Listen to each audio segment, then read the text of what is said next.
Very much to IPMS Norway guys for inviting me over. It's my first time here and really friendly atmosphere, so thanks to everyone. Thank you very much for turning up to see my little talk. Way more than I'm used to at Telford, which is the show we normally do every year in the UK. Normally have about 5 guys standing around looking like they went to catch a bus, so this is very nice. A little bit intimidating, but thank you. You may know me from Tamiya Model magazine. Been working on that mag for nearly 22 years. The magazine's been going since 1985, and I became the editor in 1996. So, and it's been through various ups and downs, different publishing companies, but for some reason they kept me on board. Goodness only knows why, but I've been working away with the magazine, and it goes worldwide. You may be familiar with it, you may not. I'm the editor-in-chief of the magazine, and I also edit this magazine, which is Military Illustrated Model, which we launched a couple of years ago, and I share the editorship with Brett Green from SKALA on this magazine. And I'm also group editor for our plastic model titles, so I'm kind of there to help out with people, our other editors. And I'm also a modeler. I've been building models since I was about 8 years old, so 38 years.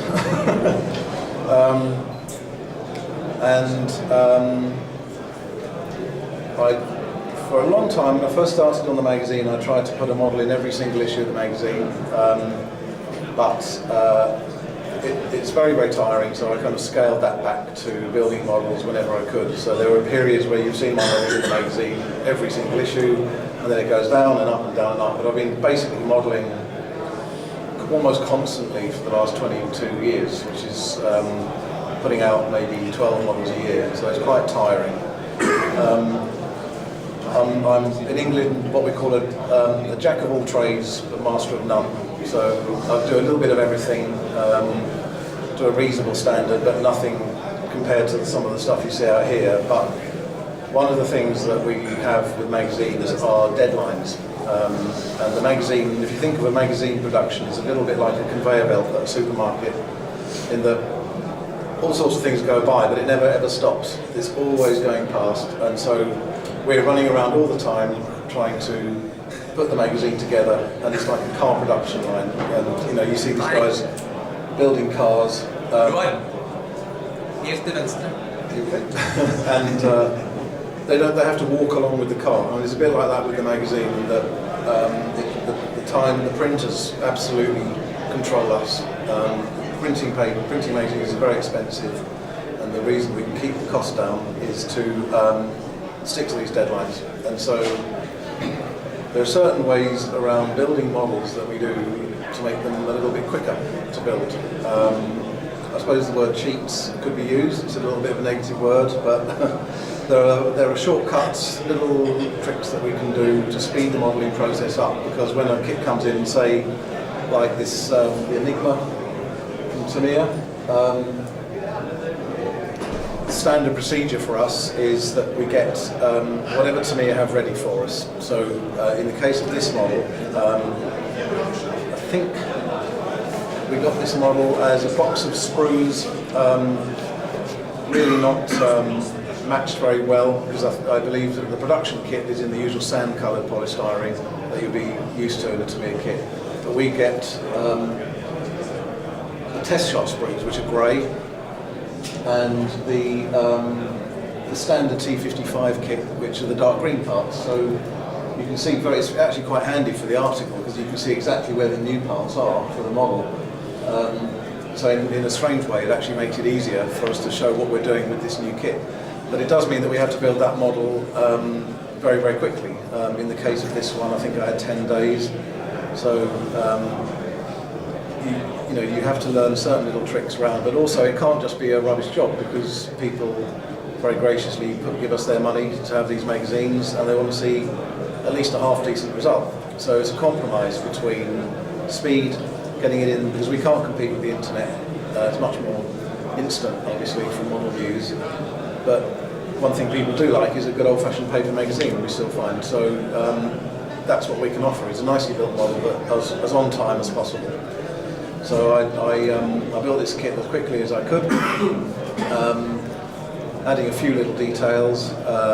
As you can see, the red bits of my wire that I've had. If you're a regular reader of Tamiya Model magazine, you'll have seen this red wire in many of my model builds, and it's a roll of thick copper wire that I shall we say, borrowed from a previous employer. That they'd obviously decided they didn't want anymore, and it's appeared on my models for about the last 20 years. So you can always tell one of mine and one of Angus Crichton's models, actually, because I gave him some, if it's got this horrible pink wire on it. So we added a few little bits on this, and basically the paint scheme, I used this new Vallejo, you can see that sort of colour modulation set. Kind of worked. It's a useful series of paints for getting this instantaneous effect, but the cynic in me says that I could probably have just painted the whole model in just sand and it would have been just as good. So I mean, it's up to you whether you decide to go this route. For my demonstration today, I've chosen the very simple route. Obviously it's not the same vehicle. This is a mule model really that I keep, which is just one of Tamiya's pre-built models that they did a while ago, and it's obviously the Bradley. I didn't build this came from the factory and I've just base coated it in sand. In fact, it's a really handy colour that Tamiya do, which is their wooden deck tan, which is I think it's XF78, I think it is anyway. Yes, and it's wooden deck tan. I think it's one of their more recent colours, looking at the number. And it's a really good, I mean obviously it's intended for model ships because it's for the kind of the teak decking on the ship, but it's actually a really good all-round buff. And I've used this from everything from Dunkelgelb for World War II German vehicles, modern vehicles for dust, all sorts of stuff. I think out of push you could probably use it in some aircraft camouflages as well. So it's one of those all-round really handy colours. The model's just been base coated here, so basically in comparison to the Enigma model, where you can see several different stages of colour depth, shall we say, running from really quite a deep brown, getting gradually lighter. This colour, when we got this set, this colour was actually out of sequence, so I wanted to use this set absolutely to the letter. And this really rather funky brown jumped in midway and made the whole thing look rather like a carrot. So I thought, that doesn't quite look right to me, so I quickly oversprayed it with the next one, and it looks a lot better. And then we got back on track with the kind of the gradually lightening colours. The final effect, I think, is quite interesting. Obviously, you're looking at a printed page through a video camera, so you can't really see brilliantly the kind of the transition, but it gives it a lot more depth than just giving it a basic coat of sand. So it kind of gets the ball rolling, if you like, because adding shading and colour volume and depth is quite difficult when you do that manually by adding washes, because the whole model tends to darken. And starting off with this technique where it's a top lighting effect, so it looks like there's a very bright sunlight coming down from the top, gradually darkening towards the bottom, and we're simulating this with paint straight away, so immediately you've got this base colour. That's not what I've got here, because I just want to show you a few simple techniques according to this thing that I have with these deadlines with the magazine. So a few little cheats, a few little quick things that we can do to give a model a bit more life. I'm going to do a couple of techniques on this thing that wouldn't really be appropriate to a Bradley probably, because they were probably quite reasonably well looked after, although I guess at the end of combat they wouldn't. But I'm going to put a few rust techniques and washes, and it's going to look a bit more hammered than it may normally do. But it's really just to show a few little things that you can do. So with this model, it's very angular, lots of nice sharp edges. Obviously paint wears off on sharp edges, whether it's the crew getting in and out items of this equipment being dragged over it, even to the extent of the weather. So if this was a quickly painted vehicle for desert combat, relatively good chance that the sand colour would have been a very thin layer of paint, and even in a sandstorm that might actually scour off, and certainly with the crew going over it, it's going to start rubbing off. One thing that people have been doing for a long time is a sponge, using a sponge technique. And you can take pretty much any sponge. This is very kindly provided to me from one of Edward's sets. They use this lovely grey medium-sized sponge that seems to give a nice torn edge. But you can use pretty much any sponge, depending on how coarse you want the chips. And obviously the size of the cells in the sponge completely dictate the effect you're going to get. One thing to do is always tear the sponge rather than cut it, because then you get an instantly uneven natural effect. So you can just tear that up, get yourself a little chunk. One of the most useful colours, I like these, although unfortunately, thanks to the pressure changes in the plane, I had an exploding bottle of black. As you can see, that originally he said model colour by Vallejo under there, and this is, they've changed the name slightly to German Camouflage Black Brown. It used to be called SS Camo Black Brown. I think they had a little bit of political adjustment there to not have the SS thing in there. So now we have German Camouflage Black Brown. So it's basically a very, very dark chocolate brown, and it's an incredibly useful shade, I find, for all sorts of stuff. Particularly this chipping, because it's quite good at depicting exposed steel that's just lightly oxidised. Key with these paints, always give them a really, really good shake, because they do settle. And the solvent that they use is a little bit glossy when it's not mixed, so you want to make sure that that's really, really well mixed. And then the other thing I find with these paints is they do this, nicely bubbling out. And then the special thing that they do for my demonstrations are they never come out of the bottle. So, wish me luck. No, we've got a little bit here. Okay. I'm using just a bit of plastic card here. You want a non-absorbent base. You can use a non-tile. If you go to a tiling store for kitchens and bathrooms, they almost always have boxes of broken tiles, and they'll either sell you for almost nothing or just give you. They're brilliant for mixing up paints, and you can just either scrape them clean or chuck them away at the end. This is what I do, and I've got a pile of old kitchen tiles. Take a sponge. Is this in the right angle?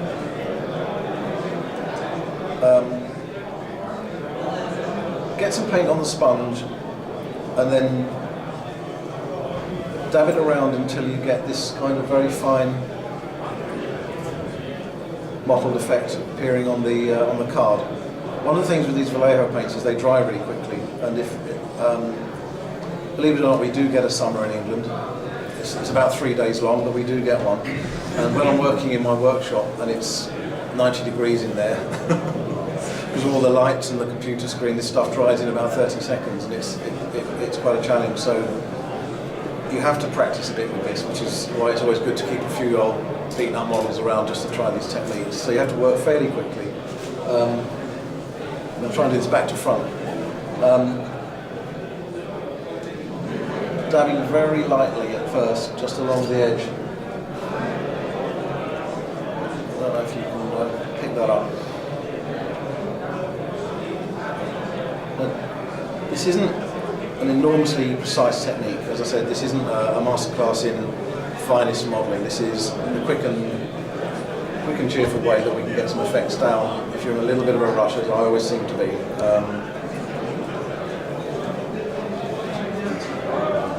The nice thing about the sponge is it gives a really random effect, but what you need to do, there's still a pattern in there, and if you keep doing it, it's going to be like the stamp tool in Photoshop, where you get the same pattern recurring all along. So something to remember is to rotate the sponge for each press, if you like, so that you're getting a random as possible effect. Turn the sponge over, and just build up a layer. It's it's a really good idea to have some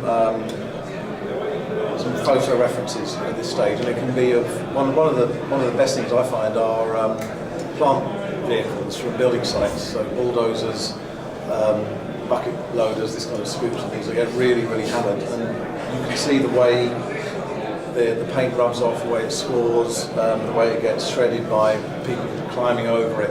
Probably much more extreme than it would in a military vehicle, but you can see the extreme effects and then tone it back to suit your need.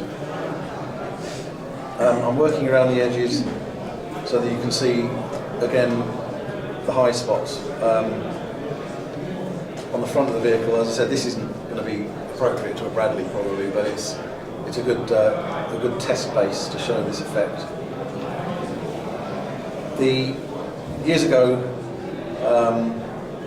and it's still very attractive, the Verlinden technique was predominant amongst armour modelers, and I think we all did it. I certainly love those old Verlinden catalogues, and they were absolutely crucial in me getting back into modelling, there's no doubt. But when I went through college, lost complete interest in modelling, had other interests, and then when I was visiting a town near me that happened to be the only stockist in London that had Verlinden at the time, and they had the catalogue. And the catalogue really was just a showcase of Verlinden's techniques, and instantly I thought, I've got to learn how to do this, so I need to know. And the technique then, as I'm sure you know, was the wash and dry brush style. So it would be a colour wash and then highlighting all the high points. It looks great, it's very pretty, but if you think in reality, the highest points on something hard like an armoured vehicle is the first place that the paint's going to rub off, and they actually get darker and polished. Polished paint tends to get darker the more it's used. So actually, it's almost the reverse effect of what happens in reality. And it's not very pretty, but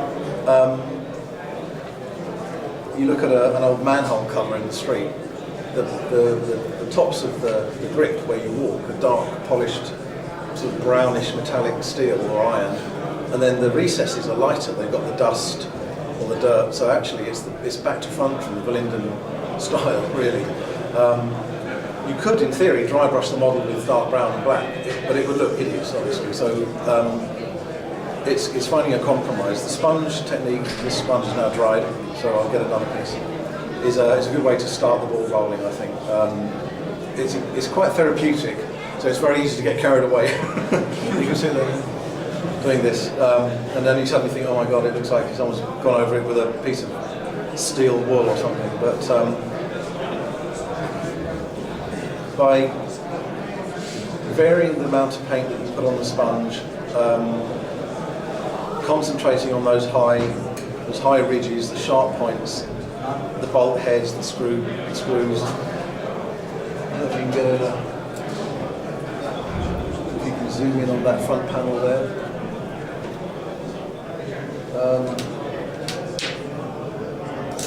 You can see the build-up. Perhaps I've probably done it quite quick for the demo, but you can see that the build-up of the dark edges, starting at the top there, you can see how that might develop into crew egress, general paintwear, boots, big army boots scuffing down over those high points. As I said, probably a little bit extreme for this particular vehicle, but it's you can see the effect that we're trying to get. You can vary this brown. You can use a lighter mix to replicate the same pattern but less extreme. You know, there are no rules with this whole process. It's just a case of doing something that you find is working for your model. Can't actually see what I'm doing here, so I'm going to look on the screen. And the beauty of using this technique, particularly for my needs, which is quick weekend paint jobs, is that paint will bond to the acrylic paint that this vehicle's been painted with, and within an hour you can work over it with other materials. It's very quick drying. It dries. It's very resilient. And it's really heavily pigmented, so the paint's got a really nice rich depth to it. and it's a really, really handy colour. So that's the camouflage black brown. If you're wanting to add a lot of rust, like the rust streaks to a vehicle, that relatively rare effect actually. And I mean, I did a little bit on this on the Enigma. The real example of this vehicle lives at the Bovington Tank Museum in the southwest of England, and it's one of their few vehicles that are completely unrestored. They brought it back straight from Desert Storm, complete with all the graffiti put on by the British and American Army, and it just sits there. It's still full of dust. It's got grit still all in the. It's got the Iraqi grit still down these fenders, all the bits and pieces. They never even cleaned it. They literally put it on the back of a truck and dumped it off at the museum, and thank goodness no one has touched it. So and it's a heap. I mean, it's an absolute trashed vehicle, but it's a wonderful modelling reference piece. And I took a bunch of photographs of this thing when I visited the museum a few years ago, and I was very keen to build this Enigma. When it actually came time to do the model, however, to put all that on a model I felt was actually too much. It would have been over the top if I'd have replicated all the graffiti and the incredible peeling paint. I mean, obviously the vehicle was originally dark green, really roughly oversprayed with Iraqi sand, which peels off. A friend of mine who's a retired United States Marine Corps Master Sergeant actually brought me back. He was an Abrams driver, was at Fallujah, and knocked out a T-55, bold as brass, jumped up his tank while it was still steaming and smoking, and unscrewed one of these little position lights, which you see in the corner with the white dot. A very distinctive part of this vehicle. It's like a plastic cap, actually it's metal, it looks like plastic, with a little dome light on the front. So he unscrewed that and kept it as a memento, and I think his wife made him chuck it out, so he gave it to me. So this is a genuine piece of knocked out Iraqi tank, and it looks like it's been painted with a giant sponge. I mean, it's an absolute mess. You can see the matte green underneath. The sand has just been almost put on with a broom and a bucket. I mean, it's very, very imprecisely applied. And if you did that on a model, it would be accurate, but it would look hideous because it would just look like a mess. It would look like you've taken no care with it. You have to be quite measured in how you do extreme weathering, I think, on a model. So I actually held back a little bit with this vehicle, believe it or not, even though it looks like an absolute wreck. You can see the sponge effect on the front edges here. Probably you see it a little bit too much. But there's also a lot of this very pale rust that's built up on these top surfaces of this arm are actually quite horizontal, where they're cut back. And so I applied some rust on here. Sometimes you'll want to do these little vertical rust streaks that are generated in the rain. And for that you'll need to actually start the process with a small dot of this brown before you start working with the spirit base, which I'll go on to with the spirit base washes. And for these, really it's just a case of how fine a dot you want. I'm using a 00 brush here, which is probably okay. You'll have to forgive me because I actually haven't got my vision thing on because my eyesight's going. So, and you would be on the floor laughing if I'd have worn that today because I look like a mad professor. So I purposefully didn't bring it. So I'm going to work at range here. I'm just going to put a few little dots here, and then they're probably way bigger than they really ought to be. But it's just to prove this point. So I'm just going to get some.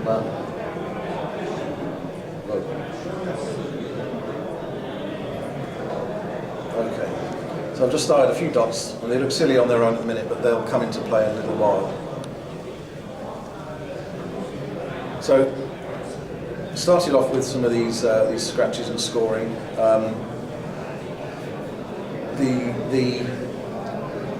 The expert modelers will take this a lot further.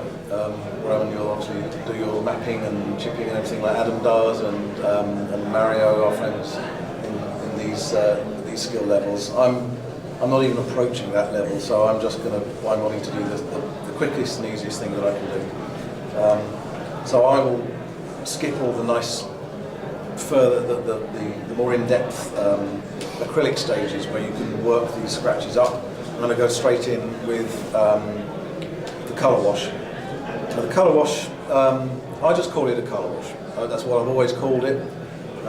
Been modelling for quite a long time, and it's always just been called a colour wash. Everyone I know calls it that. This word filter has been entered into the modelling lexicon, and I understand what they mean by the filter, but it really, to me, a colour wash is just, you can vary its intensity and the amount that goes on the model, but really it's the same thing. So if you see a filter written, generally it's a thin layer of a specific colour over the whole model, and the washes, pretty much the same thing, but quite often are darker, more localised, and used to emphasise things like panels, hatches, very, very deep detail, grills that would have a lot of depth because there's nothing behind them. And so that may be where we divide the description of the two things. A filter is an overall singular tone, and so this is a very almost grey vehicle. You might want to alter that colour balance to make that more yellow, more red, whichever kind of part of the colour spectrum you want to change that sand colour to. And that's maybe where the filter would be, the term filter would be used. And then these localised pin washes, often called in America for this colour, for this thing. I don't do any of that, I just call them washes because I'm lazy. So I've got these AK paints. I've been using the MIG Productions Abteilung 502 range.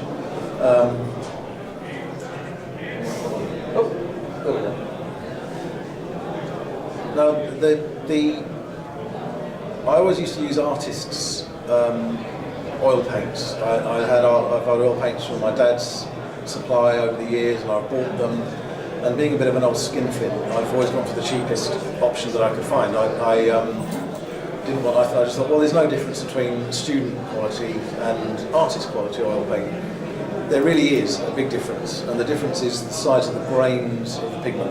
And for student quality oil paint, if you're at college studying, you're just putting the oil paint on the canvas, the grain size is completely irrelevant, and you just want it cheap because you can use a lot of it and make a lot of mistakes. The artist quality stuff is much, much finer grained, and again, if you're painting traditional sense, you're not going to see a giant leap in difference. But if you're using it as a wash, where you're basically liquidizing the oil paint and all the grains are floating apart, you really, really notice them.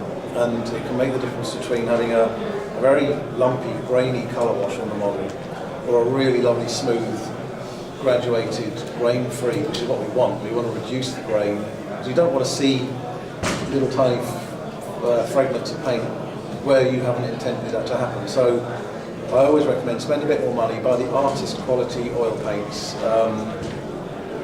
and that is what these MIG Productions Abteilung paints are. They're the artist quality. They're a little bit more expensive, but I think it's worth money.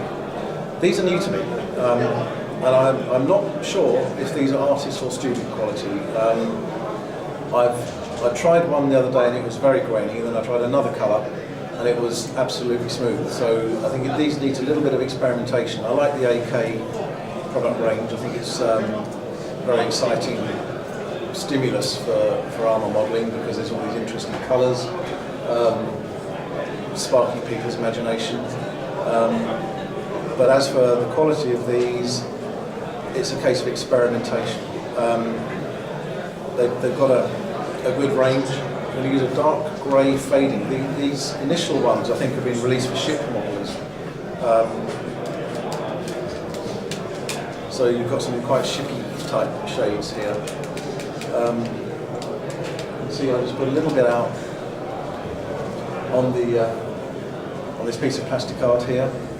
Got a dark grey there, a little bit of rust, dark brown, because the grey is going to be a very cold tone. Too much. There you go. Oh, there it goes. Less is more with this technique, as the phrase goes. Because you can always let it dry and do another layer. If you saturate the model in a colour wash, all it's going to do is flow straight off the model. It's not going to settle in the recesses. So you don't want it flooded with liquid. Similarly, if you put it on too dry, you're not going to be able to move that colour around, and it's not going to flow by capillary action down into these natural gaps. You want to strike that sweet spot, that balance where it's just enough as a film on the model to sit, run where you want it to go, but not run off the other end and will run out, because it will. Then capillary action and gravity will pull it straight out the other end of a piece of detail, and you'll end up with a lovely puddle at the back and none in the detail. So I'm going to use this white spirit. I think there's a couple of other alternatives used by modelers nowadays. One of them is the Humbrol enamel thinner, which is not white spirit at all. It's naphthalene, which is a very, very light spirit. It smells like mothballs if you're used to old clothing storage. And it's very headache inducing. It's kind of like ether. But it's a very light spirit, and it's terrific for colour washes when you really want it very controlled, because it doesn't flow very far because it's evaporated before it's really had a chance to flow. The white spirit is much less volatile and smelly, but this is the non-low odour one, but it's fine. There's a little bit of light oil in there. It's basically aviation fuel, isn't it? It's like kerosene, really. I mean, it's kind of an oily spirit. And it's good for general usage. Depending on the area you're going to work on, you can wet the whole area first with a light layer and then flow your washes in and allow them to go, or you can put the wash on dry and then work around it and wet it so that it spreads. So I'll do a bit of both. This is a 7mm flat brush. It's actually one of Humbrol's new brushes, and they're quite good actually, I have to say. Normally I buy a range from either Winsor and Newton. They do a range called Copman brushes, which are blue handles. They're quite expensive, and they actually don't last very long. But I always tell people to, when choosing brushes, budget for a brush and then buy the next expensive one. Always buy really good brushes if you can, because it will pay you back in quality. Cheap brushes, it's not even the amount of time they last, it's just the effect you get. It's worth spending a bit of extra money on these, but these are actually not bad. Normally brushes aimed at the modelling community are normally pretty awful. They're not the best brushes. You want to go for artist brushes, but they're getting better and better. Vallejo do their own models brushes and are excellent, but again, they're not cheap. I'm going to put some of this, let's try and get a sheen on there so you can see it's literally just one stroke. If you can, do it in panels that are naturally occurring on the model. So you can see there's a kind of weld seam or something here. In fact, I'm going to go right to the end there because that's an area that's okay. Because if you go too far, it's pointless because that'll have evaporated by the time you reach it. And also it might encourage the wash to disappear off into the distance. Prefer a slight, that's a really mellow brush. A smaller brush to actually do the wash. I tend not to make a pot of wash up and have it swimming around because you don't really need very much. I just literally make it locally on this card. If you can see that taking shape down there. Just really want to make a pretty neutral kind of colour. You see the consistency there is very thin, very light. And then I'm just touching knock it over. Touching these bolt heads with this wash. There's enough white spirit remains on the surface for this wash to just zip around each little piece of raised detail. But not so much that it goes flooding across the whole surface of the model. Probably a little bit heavy there because I can't quite see what I'm doing here, but it's okay, because one of the things that I certainly did for years, and I'm sure a lot of modelers do, is they'll be putting a wash on and they go like that. You get a bit too much, and they panic and they want to get it straight off again. You don't need to. This is oil paint. It saves workable for hours, probably days actually, but certainly a few hours, and for sure a few minutes. So you can let that dry, and it won't be permanent. The best thing is to let it dry, and then you can kind of trim it, if you like, with a clean brush, just very, very lightly moistened in white spirit. So if you overdo your wash, just let it dry as it is. Don't try and remove it, because what will happen is the brush has got its own capillary action with the hairs, and it will just draw back out the wash that you've already put in place. So what you want to do is build up a layer of pigment sitting around that detail at the base, and then, as I said, if it's too much, let it dry, and then just kind of almost like erase it with a dampened brush.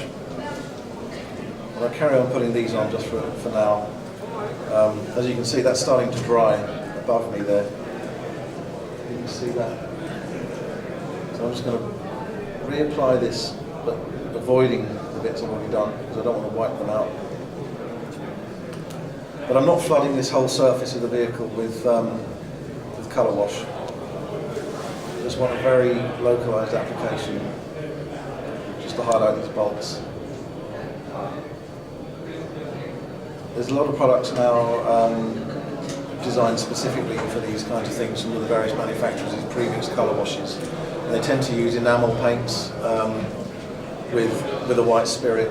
I think they're very handy and very good, but I find that when an enamel paint or an oil paint has been mixed down with the solvent for too long, it actually destroys the varnish that was originally with the colour, with the paint.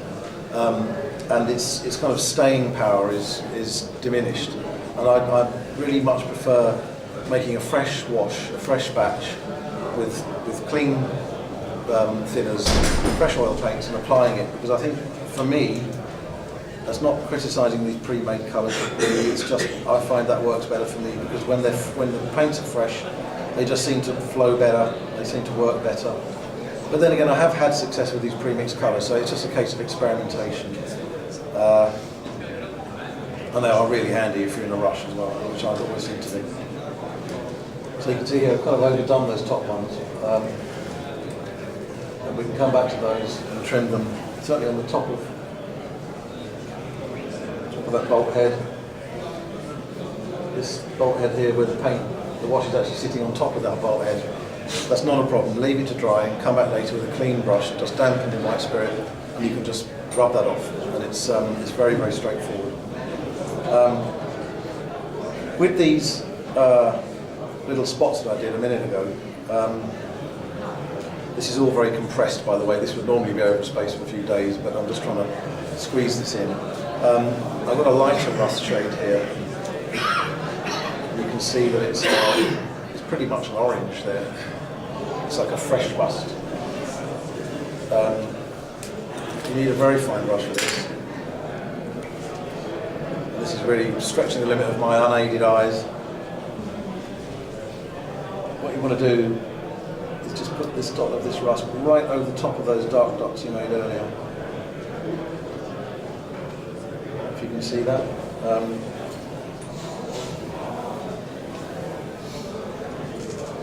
You just cap those off with this stuff and then give that a few minutes to dry.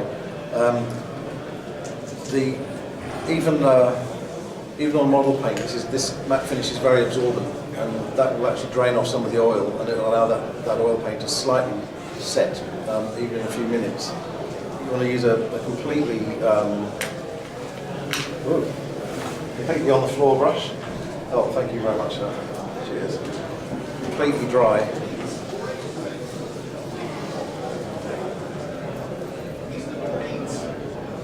Then just work those little spots of oil downwards, oil paint downwards, I should say. And then you can just create some very, very quick and easy rain-induced rust streaks where the paint's blistered and popped up through the base colours. Again, probably not appropriate for this vehicle, but it's just to demonstrate the effect. That can be refined to the nth degree. You can take this and really draw those streaks down, add different shades, alter the direction of the rust where it's run around the bolt and stuff. That's fine. For me, job done. I can finish the magazine now and then I can go to bed, because that's normally done at 4 o'clock in the morning. So it's a slight cheat, but you know, it's quite effective. Spent a little bit more time doing that on this vehicle. But basically, you can probably see one or two, perhaps, on the side of the turret there. I think there's one here. And by the time we photographed this model in the studio, it's gone through my graphic designer's Photoshop, and he's changed the colour because he thinks it looks nicer. And we put some sharpening on the image, and then it gets printed on our paper, which in this magazine is actually very nice. In my normal magazine it's cheaper because paper is very, very expensive in the UK. A lot of that subtlety is lost anyway, so you can spend an awful lot of time refining your modelling techniques, and then unfortunately we print it on our cigarette paper and it's all gone. So the cynic in me knows what I can stretch to get into the magazine. And that's not a kind of trade secret or anything. It's just the fact that with the magazine work, it's a strange combination of hobby for me, because this is how I got into the magazine side of stuff. But it's also my job. So I'm trying to balance being efficient and getting the models built as quickly as possible, and also getting some enjoyment out of the modelling, because it's pointless if you're not enjoying it, and it shows in the model. If you really haven't enjoyed it, you can see the ones I haven't enjoyed and the ones I have. I mean, I love doing this one. This was fun. T55s are always great fun, because you will very rarely see an immaculate T55 unless it's just rolled out of the factory, and even then I think they were probably pretty beaten up. Certainly by the time that the various armies had a go at these Enigmas, they were heaps, and so that's a great kind of target for modelling. Chris Jarrett from Canada, his thing is the Merkava. And he has his own very colourful, distinct style with vehicles, and as I said, he's working his way through the whole Merkava range. And doing some wonderful work with his extreme techniques. He's on another planet compared to me, this guy. He's doing some fantastic weathering, and he seems to be mega quick, so he's obviously got some kind of secret to finishing these models quickly and energetically. He's an off-road mountain biker, so I think he's a kind of adrenaline junkie. So I think he does this mountain biking and then comes back and does it with coffee in his veins and stuff. So he's I'm more of a cigar and red wine guy, do you know what I mean? But so I'm going to do a little bit more generalised wash on the front of this vehicle now that it's had time to set, so you can see perhaps the difference between what we might call a colour wash and a filter. And these are great. In the UK, I don't know about you guys, always looking for things to mix painting. And when we were taking pictures on film, do you remember the little Kodak film pots with the lid, and particularly the Fuji ones that were semi-translucent, so you could actually see what was left in it. Absolutely wonderful. Digital comes along. Where have they all gone? I feel sorry for the company that made trillions of those little film pots, because and I actually ended up washing some out after a while instead of just slinging them out, but I just really couldn't be bothered. So that was very annoying. I had to find a source of clean, disposable, very cheap mixing devices. And we had a party a little while ago where we had a Mexican thing, and I needed some shots of tequila, obviously, because you have to, don't you? I mean, it would be rude to have people round, to have Mexican food, and not have tequila. So I wanted to have something that I didn't want to buy a whole load of shot glasses. And in the UK we have a chain of shops called Pound Store or Poundland.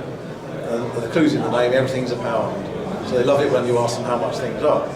So they do packs of 40 and 50 plastic disposable shot glasses for £1. So, and that's a pack about that tall by about that wide of these little fellas, and they're polystyrene, so you can't really go putting lacquer thinner or anything too strong in them, but for acrylics and for about an hour of white spirit before it crazes it, they're absolutely brilliant, and you just throw them away at the end. And also because they're food quality, they're completely clean, there's no dust or rubbish in them, and they come stacked up like that, and this is what I now use. So I don't know if you have an equivalent of this shop here, but these are great, and if you find them, buy them up. So I'm going to make a little colour wash here, or a filter. Let's call it a filter.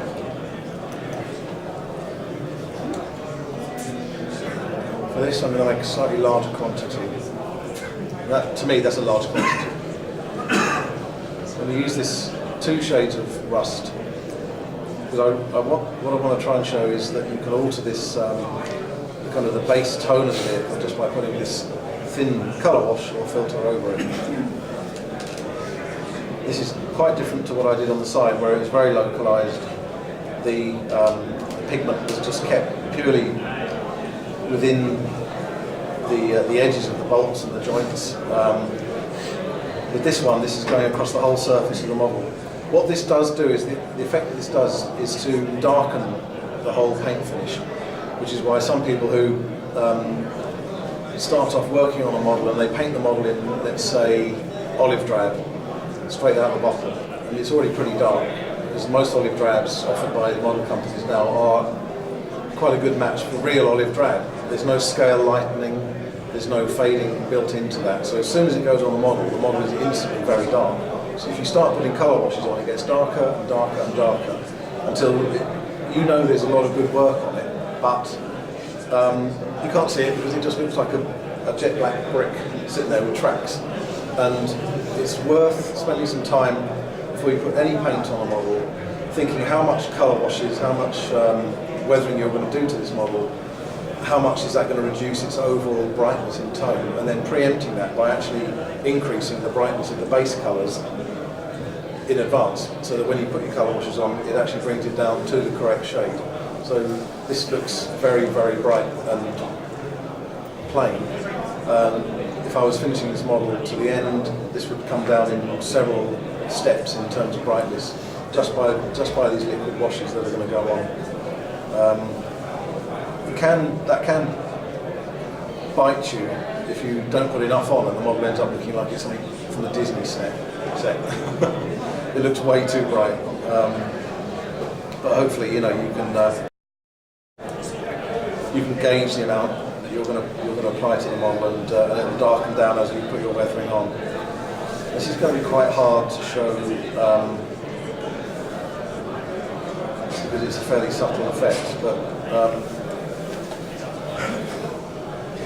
if I just do these frontal areas, you can maybe just see, obviously it's still wet so it's slightly darker, but you can maybe just see there's a slight warming in the colour tone, there's a slight orangey browniness there.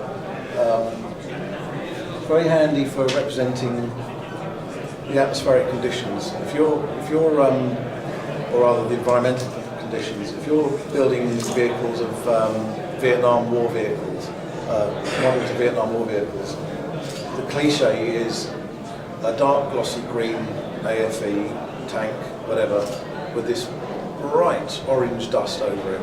And people criticise Verlinden for doing this in his dioramas. You know, they would have this very dark US Marine Corps green with this incredible kind of carrot-coloured dust over the whole thing. There's a series of pictures on the internet that absolutely vindicate him, and it's a column of Sheridans coming through a jungle clearing, this luscious Vietnam jungle, and where they've churned up the dirt and the path, the soil is almost blood red. It's incredible, and it's all over the vehicles. And if you did it on a model, you wouldn't ever get anywhere in a competition because it just looks too extreme. But it really did look like that in certain parts of the country, and so to replicate that on a vehicle, these filters are quite handy because you can start to build up that base colour of dirt over the vehicle. You may want to then go in with pigments and deeper colour washes, but to alter that base shade. Because if you ever see a vehicle, a tank in action, when it fires, you know, Hollywood would tell you that the flash comes out the barrel and drives off. But, you know, in reality, we all know that the whole thing rock and rolls. The shockwave that comes out throws up all the dust and it just lands straight back on the tank. And there's a film of muck over the whole vehicle, right up to the top. I mean, I've been criticising having muddy footprints and dirt on turret tops. And apart from the commander probably wanting to stand on the turret roof to see where he is, there's every chance that mud is going to come up from the shock of the gun firing and dust and land on the whole vehicle. Quite easy to find shots of that on the internet, so it's always worth considering the violence of these vehicles, the amount of energy that's created when the gun fires. It just throws up dust everywhere, and when they're rolling, obviously, there's great columns of dust coming out the back of the tracks. They're incredibly filthy. And for modelers, we really do need to bear that in mind and keep the effects in check. Otherwise, it just looks like you've just kind of put it in a bucket of mud, shaken off the dirt, and put it down there. So I'm going to stop rambling now because I don't want you to be bored. But I'll just touch on a little couple of techniques that I find are quite handy for the requirements of the magazine, which is effective, but quick, and we can move on to the next model. And if you can get some use out of that, I hope you can. And I envy all of you for the time you have on your modelling, because I don't seem to get enough myself. But that's about it. If you've got any questions at all, please do come up and see me afterwards, or whatever you'd rather do. So hopefully that's of some use. Any questions?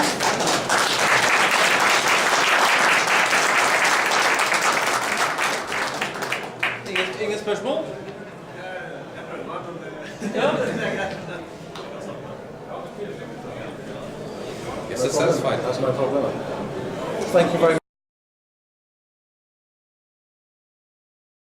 Can I first of all echo Marcus's thoughts and just say thank you very much to everybody from IPMS Norway for inviting me across. I feel very honoured to be asked to cross here, and even more honoured to be have it done as a freebie.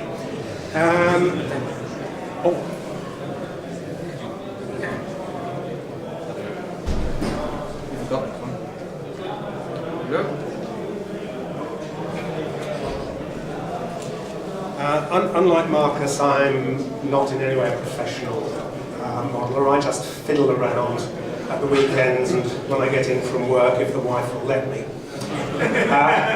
I reckon I'm a pretty good modeller, but I'm not by any means the world's best ship modeller or best modeller at all. And looking at some of the work outside on the competition tables, there are people here today who are far better than I am. What I would like to do is just to show you some of the techniques that I've developed over the last 10, 12 years since I've been concentrating on ship models. I've done all sorts of modelling in my time. I've been modelling since I was about 8 years old. I did airfix kits to start off with, and then I Tamiya tanks when I was about 14 or 15, and then I went on to Hysterex figures when I was at university, and then I lost interest for a few years because work got in the way, and then I made a couple of wooden farm carts, got back into plastic again, made an 18th century frigate plank on frame, which unfortunately the cats pushed off the shelf. And so for the last 10, 12 years I've concentrated mainly on small scale ships and a few figures. So what I'd like to show you is my techniques for handling photo etch with regards to ships, particularly the railings, which I think a lot of people find rather off-putting if they're not a ship modeler. The way I do it, I think I found a fairly simple way of getting them on and getting them in the right shape. I want to show you how to turn a mast without using a lathe. I want to show you my technique for rigging using very fine nylon fibres. If I have the courage, I'd like to try to show you, I don't promise that it will work, I'd like to try and show you how to make the cage aerials that they used to have on old ships in the early days of wireless. And finally, I'd like to show you how to make an anchor chain by braiding it out of wire. So, let's first of all think about photo etch. If you take an ordinary model ship with no photo etch at all, it looks dead. But if you add some of the little things, particularly railings, it suddenly comes to life. And I would always encourage you to try and put these things onto a ship. It really does make a difference. And since photo etch has become available, it has made a world of difference to small-scale ship modelling. There are a number of makers of photo etch for ships. The two main ones are the British makers White Ensign, and then the American ones Gold Medal. They have large ranges of photo etch, all extremely high quality. And I don't think there's much to choose between them really in the most recent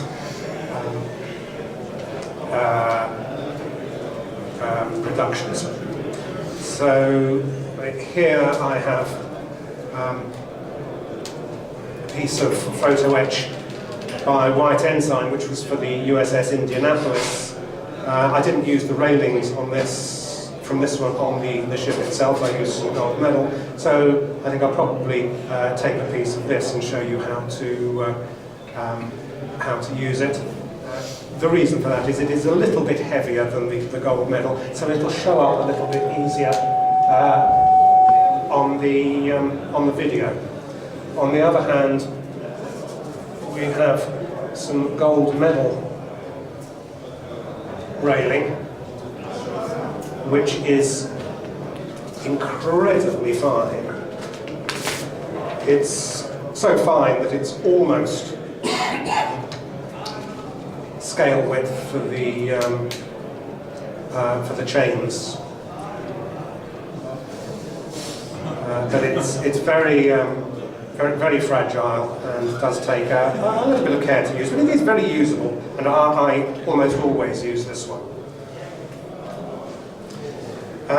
There are also lots of other things that are available in photo etch, and I'd just like to show you a couple of fun things that I've discovered recently.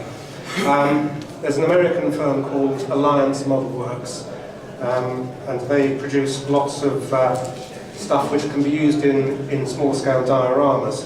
This is a fret for American railroad wagons and shunters. There's enough there for about 14 railroad wagons of various kinds. And if I can just show you what these look like, can you see that? That's a railroad wagon, and that is a shunter. They went together very easily, actually. This one is quite simple. There's only about 3 parts in this, which you just fold up. It's not particularly challenging at all, but it looks the part. Before we get on to how to do things, let me show you some really fun stuff. This has just come out just recently. This is a firm called 5 Star, and these are American trucks and jeeps in 1/700th scale.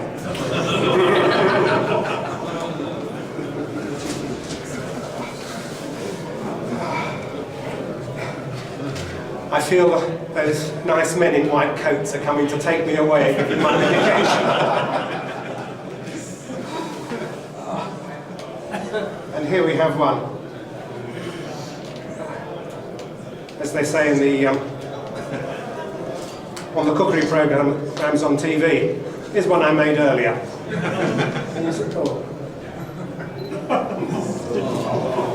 There are 28 parts in that lorry. If I put the hoops for the canvas tilt on as well, there'd be 33. Each of the back wheels is made of 4 separate discs of brass. Absolutely silly. I mean, wonderful, wonderful. You can see it is possible to do it. Put those away. Let's do something a little bit easier.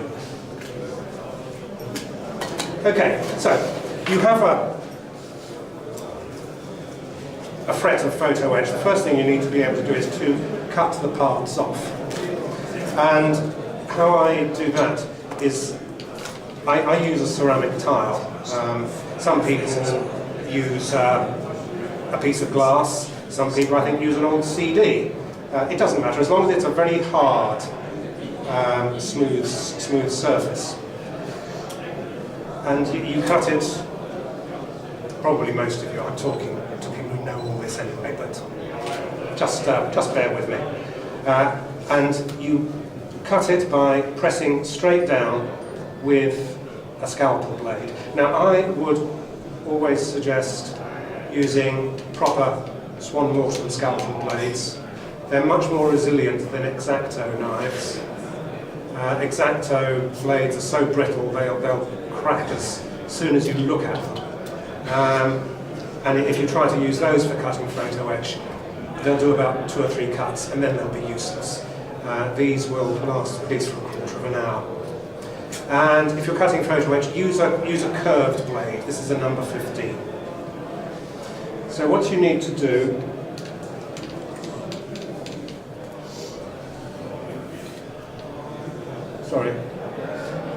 is you simply press down with the curved blade against the tile and you cut off the length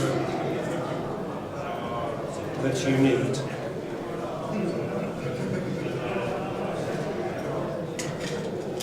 Didn't work as I wanted.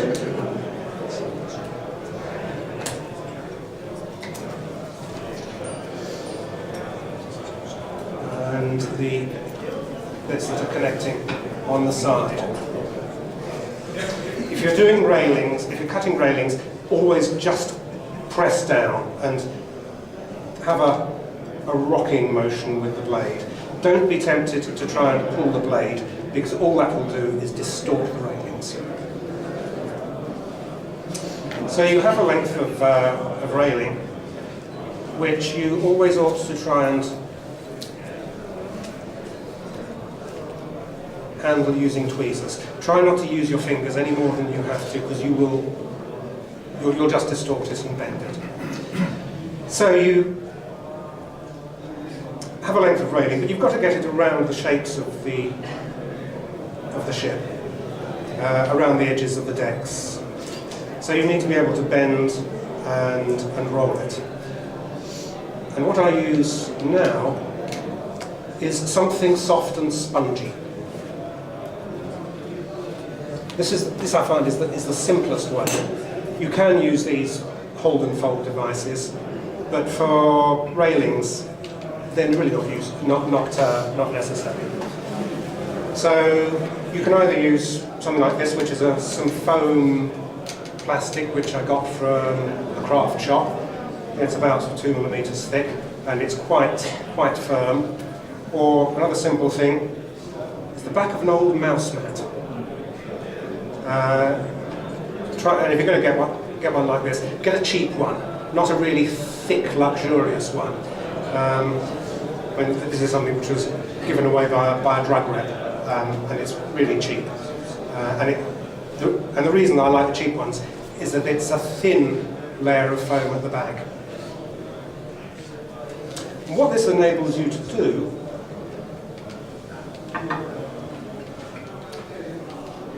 is to take a blade, and you can, just by pressing down on the railing, straight across at 90 degrees into this foam, it'll get you to get a nice sharp bend for you. So you just press down, just like that, and up it bends. And you can get a nice 90-degree turn. And do it again. And you get another one. And you can go around, and you can make something which will fit around a platform quite easily. let's just cut off this piece and I'll show you something else. You can also curve it and make circular shapes. If you take a drill or the handle of a file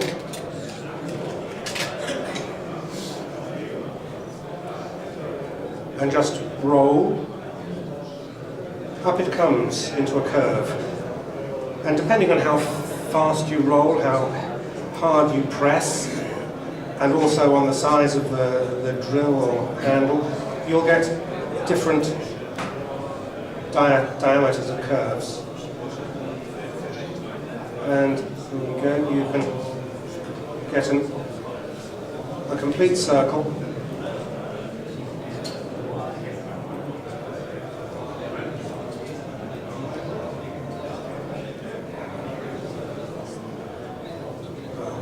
Not quite.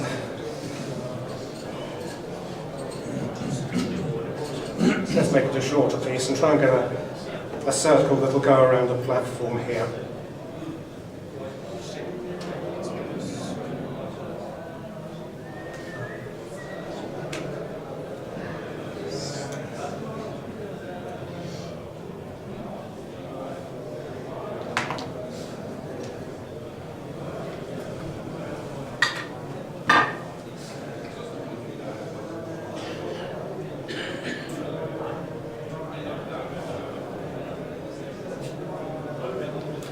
It always wants to move, doesn't it? It always has a mind of its own. Do you tend to lose a lot of parts? Oh, yes, yes. If you went over my carpet with a metal detector, it's a good job it's not made of gold. There you go. We're getting a nice circle. It's not perfect, but that's something there which would go around the platform. So you can make something which will be the railing for a searchlight platform. So let's now come on to see how I fix railings onto a ship. I'll show you how to put it along the side. The reason for that is I want to use this in a few minutes when I'm rigging the mast. So let's just take another length of railing.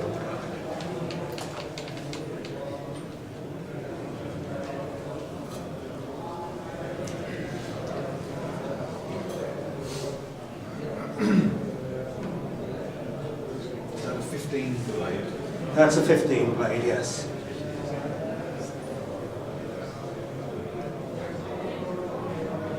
What manufacturer was it?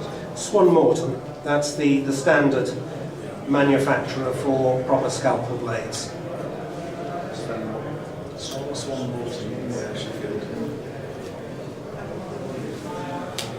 Best blades. Right. Before I put anything on, let's just talk about glues. No, let's just talk about lengths of railing first of all. If you're putting railing onto a ship, don't put it on in very long lengths. I mean, you've got 20 centimetres there. Don't cut off that whole length and glue the whole thing along. There's a number of reasons for this. First of all, there might be the shear of the hull. You've got straight railing, but perhaps a curved shear on the hull, so it wouldn't necessarily fit. Second reason, and probably more important, is what we call differential expansion.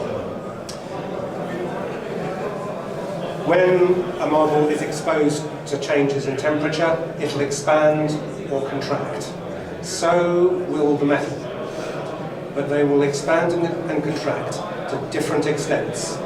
Maybe the metal will get a little bit bigger, And if you've got a very long length, then that little bit is enough to cause the railing to pop away from the side of the ship. So if you put it on in very short lengths, any expansion is only going to be a very, very tiny amount, and it will probably stay attached. Also, it's easier. And another thing to consider with regards to differential expansion and contraction is the adhesive that you use. It's very tempting to use super glue, and people will often recommend that. I don't, because super glue may be very strong in what we call in the forces pulling things apart, but it has very poor strength in what we call sort of shear direction, like that. And if you're using this to put your railings on, if you do get differential expansion, it won't hold. I always use PVA glue, ordinary white glue, woodworking glue, or any of the white glues that you can get. There's not much to choose between them. And I dilute it about 50-50 with water. And that enables it to flow off a paintbrush.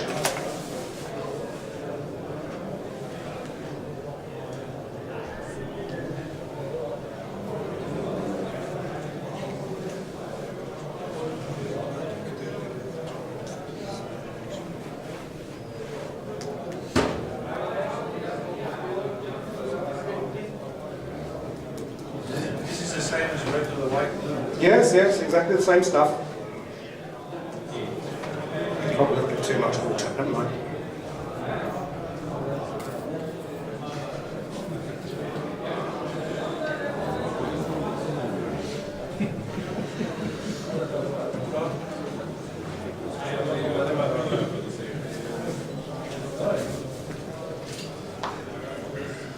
Right, that'll do when we come to it.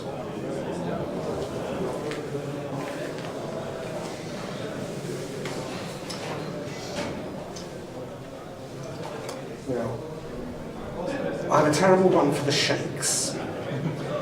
If I'm doing something that's very precise, and I've got to get it in exactly the right position,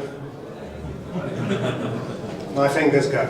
So I like to have the railing in the right position before I apply any glue. And this is how I've managed, or how I've worked out how to do it.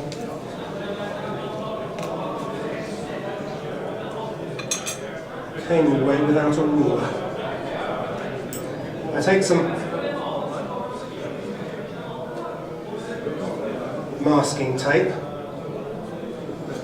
and cut very narrow strips.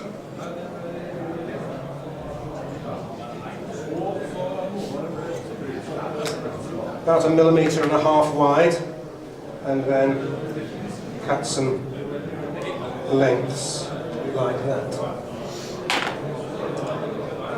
And you can pick up a piece like that. And what I then do is I put it against the side of the ship.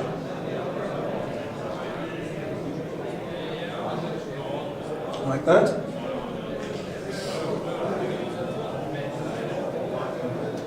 Put them on about 1 every 1.5 centimeters.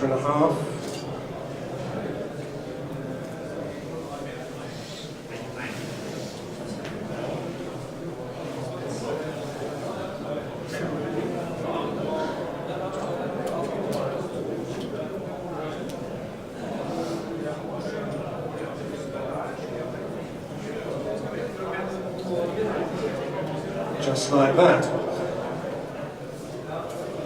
And what that does, it acts like, well, they're like stanchions for the railings. I can then take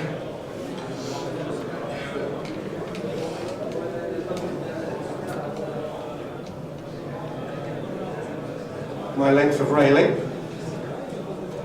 and I can put it down against the side of the ship.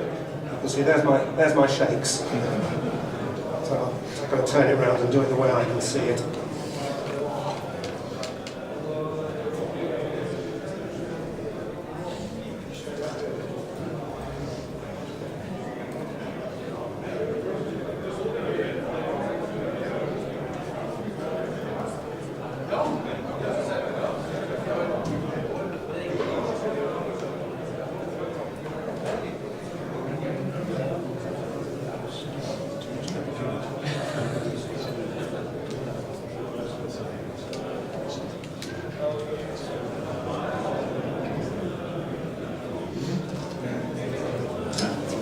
Okay, there you see it. The railing is sitting at the edge of the deck, and it's just being held very, very lightly by that masking tape.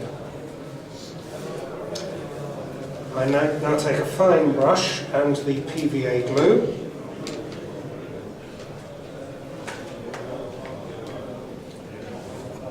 and apply a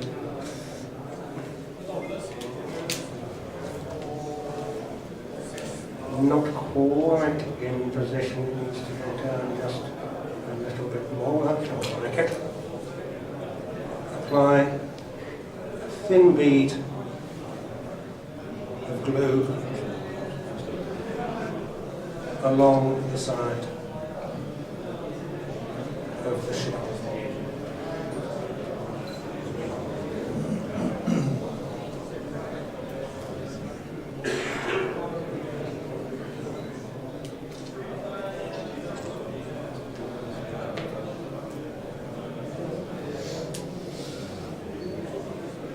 Do you let that dry completely before you continue with the second part of the railing, or? No, you can do the next bit, and then when you've finished, come back and take the masking tape off. It'll just take a couple of minutes to dry. So that's a very simple way of dealing with railings. You can use exactly the same technique if you're putting railings around a platform. If it's a square or rectangular thing, you can just put the pieces of masking tape all around, and if you've bent it at the right angles and right lengths, it will fit exactly, and it's completely the same technique. I'll leave that for a few minutes. We'll take it off in a few minutes. Let me just go on. Let me show you how to turn a metal mast without using any kind of electrical tools. You don't need a drill, you don't need a lathe. People will often talk on the internet about replacing metal masts, and they'll say, oh, I put a length of brass rod into my Dremel, and then I go at it with a piece of wet and dry paper. I think that's entirely unnecessary. You can do it very simply just with an ordinary pin chuck. The right size.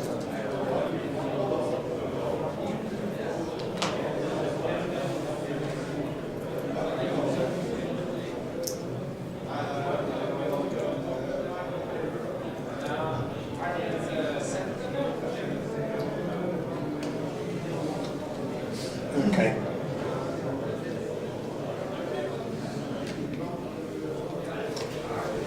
Piece of brass rod, appropriate size for your mast, whatever size it is you want, and you want it to taper a little bit. So all I do is, I don't know whether you're going to get this onto the...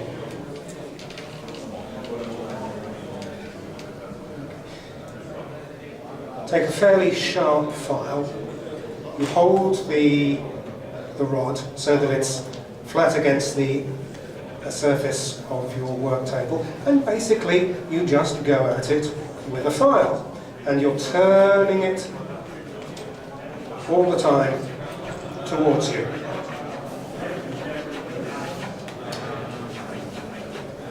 And every stroke of the file needs to go to the far end, but different strokes can start at different positions down the rod.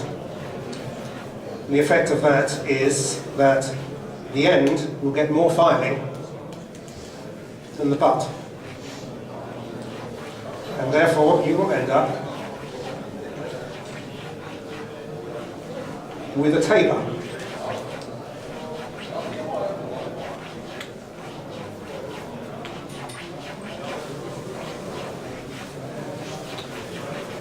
And you're doing this just by eye. I'm not going to try and do the whole thing. It'll take sort of 10 minutes to get down to an appreciable visible taper. But that's the idea. Extremely simple. And you don't need any kind of electrical tools to make your masks for small-scale ships like this. Of course, you can also do the yards, which have a taper both ways. What you do then is you'd have your piece of brass the right length for the yard. You put it in halfway, go at it one way, take it out, turn it round, go at it the other. And when you finish filing, you just take some wet and dry paper and polish it up a little bit. That's it, simple. Or simples, as they say. Right, so this should have dried now. So we can take off the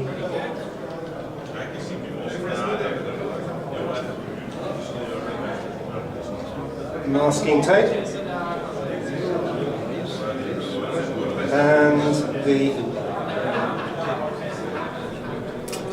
railing is firmly fixed and it's nicely at the edge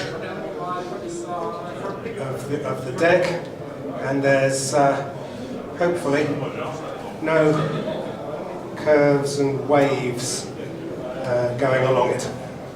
And also no horrible build-up of super glue either. Indeed, yes. Yes. Right, let's go on to rigging and how I do my rigging, because that is my speciality.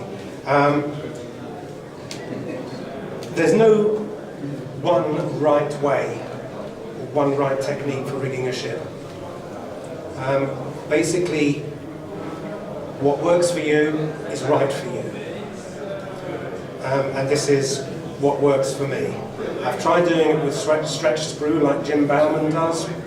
I can't cope with that. Although there is no one right way, there is one wrong way. Don't use sewing thread. Okay? I know, when you're a kid, you're making your Airfix hood and you want to put some rigging, you'll rob your mum's sewing box to get some black thread. Okay, if you're a kid, but we're grown-ups, don't do that. Far too thick, and it's all got fibres coming off it, and it's sort of furry. It looks horrible. So what I use, I use two things. Most of what I use is this stuff. It's called Canis. It's a nylon monofilament which is intended for fly fishing, and it's meant for tying flies on very, very tiny hooks.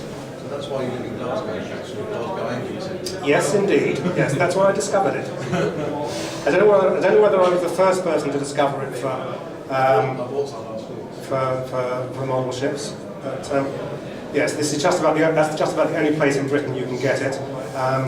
But you can get it also from America if you go to Stockyards. Now, say it's thinner than a human hair. Can you see it? Thinner than a human hair. Because it's on a reel, it's fairly easy to use, and it's strong.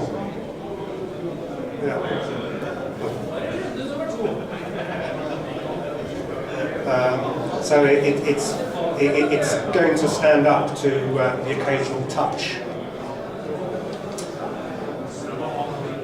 The other things that I use, and my wife loves me for this, it's the handles from department store carrier bags. Some of them are braided in such a way that you can extract a hank of fibres,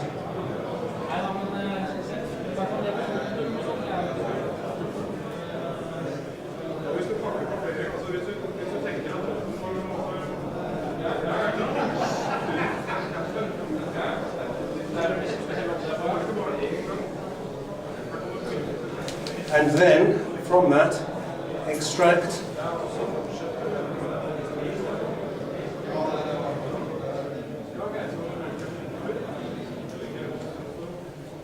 a single fibre.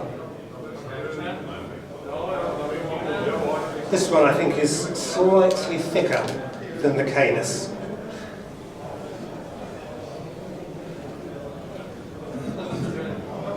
That's nylon again. That is nylon again. I assume it's nylon.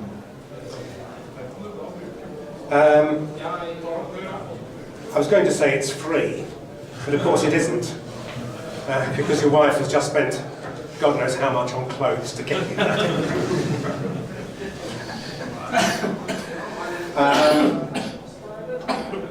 Let me show you something even sillier than that little truck. This is the finest stuff I ever found. Again, it's from a department store carrier bag of some kind. And this is just the most amazingly thin stuff. It is almost invisible. It's very hard to control this stuff. David, we talked about this and denier, the thickness of the thing. Have you got any idea how thick that is in millimeter? Or inches? No, I really don't know. But there you go. Who said magic doesn't exist? The canis is one denier? It's 20 denier. Oh, that's it, yeah. Okay. It's pretty fine. Now, I use this stuff for signal halyards, and I also use it for the cage aerials. I'm not going to try and demonstrate how to use it today because it is so fine and it is enormously frustrating. So I'm going to use something which is just a little bit easier, if you don't mind. So I'll use the canis, and the glue that I use is the old-fashioned gum that they used to give us at school for gluing paper. It's rather hard to come by nowadays because everybody's gone over to using glue sticks, and this is a bottle that's been around for God knows how many years, and it's useless now. But I bought a litre bottle of the stuff, and there's enough to last me the rest of my modelling lifetime. But if you can get hold of it, it's very good for rigging. There are a number of reasons. First of all, it sets in about 2 minutes, so it's very quick. It dries without a great lumpy residue, and it's perfectly strong enough for our uses. And being water soluble, if you make a mistake, you can just wash it off and start again.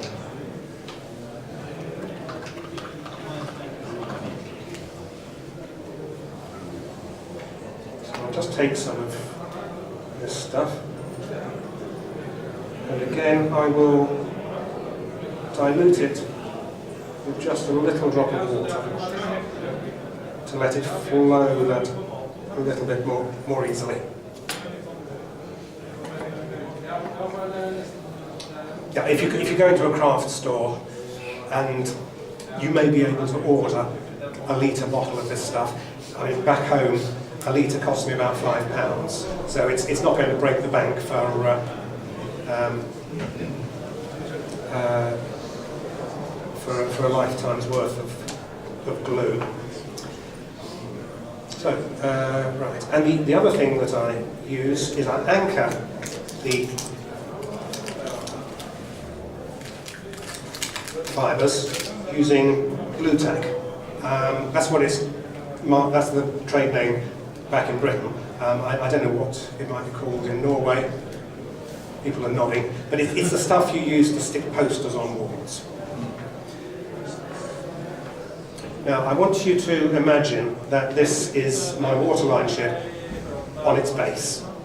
The rigging is just about the last thing I'm going to do after it's been painted, after I've put all the photo etch on. So I've got a nice base around the model that I can secure the fibres with. Let's get that out of the way.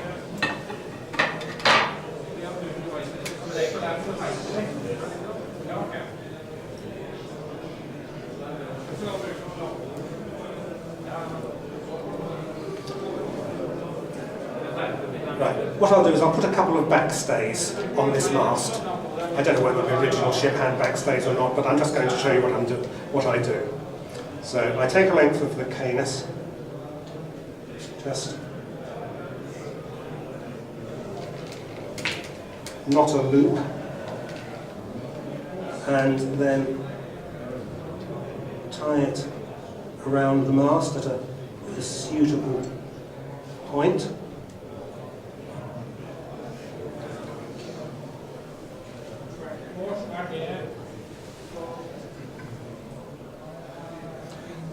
Wash the PVA out of the brush. Take some of the gum.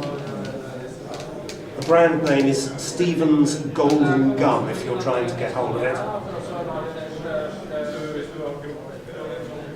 And just put a little bit at the point where it's been tied around the mast.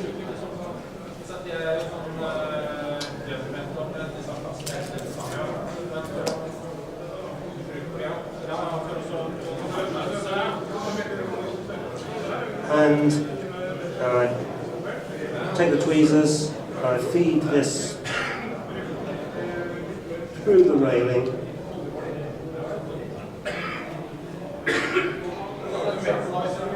just like that, and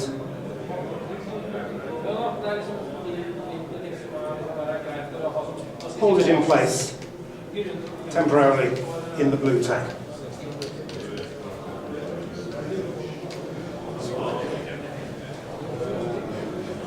And I'll put a second one in a bit further forward.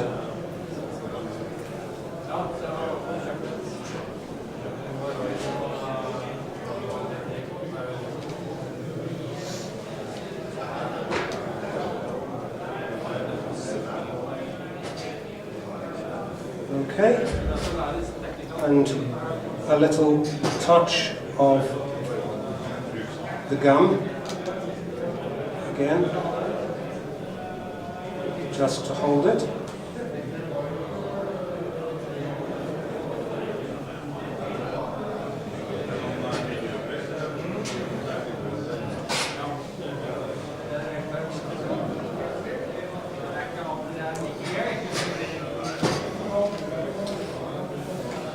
What else can we do? Let's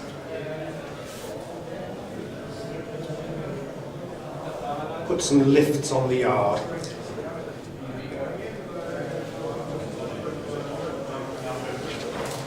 Again, make a little loop.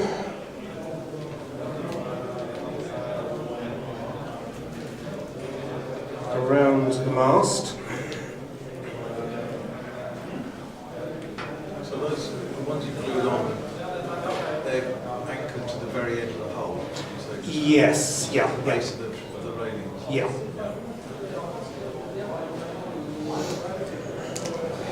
So I've just glued it there to the mast. I'll take another piece of glue tack and put it a little bit further forward from the other one. I can take this fibre,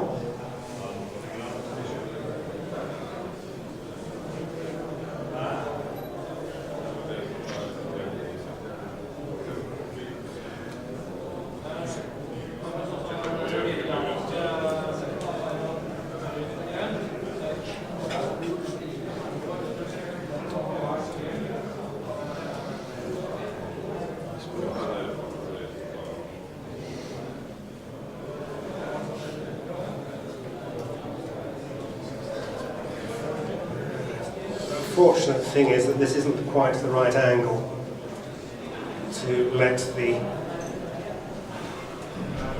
fibre hit the end of the yard. So please forgive me, it's not accurate. I don't care.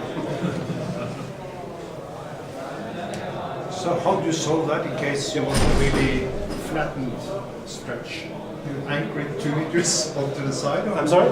if you want to have it at the angle towards the mast arm, the yard arm, if it's really flattened out like this. Yes. Well, what I would have to do then is make sure that the base is firmly on the table. Put a piece of blue tack there. Okay, take it out like that. So we'll just leave that to set for a minute or two. Shouldn't take very long. We'll come back to that in a minute. Let's just talk about anchor chains. Most model ships have moulded on anchor chains which don't look terribly realistic. And everybody is saying, oh, how can I make them look better? What real chain can I get that's going to be the right size? And people will say, oh, well, you can get stuff from the jewellers. It's sort of 50 links to the inch or something like that. And you see models in 1700 which have had jewellers' chains put on them. And you look at them and you say, those links are, you know, they're going to be that high. You know, you'd be walking along and the chain would be that high off the deck. If you've been on a warship, you know, you'll realise that the chains are not that big. I was on the USS Wisconsin a few years ago. I could easily step over the anchor chain. It was probably about sort of 15-20 centimetres high. I went and saw HMS Cavalier at Chatham a couple of years ago. The chains on that ship, the individual links were about that big. So the chains that you can buy from jewellers, at least in 1700, are far, far too big. They really do not look realistic at all. So what I do now is I braid them out of wire. And I'll demonstrate what I do first of all with some cords so that you can see.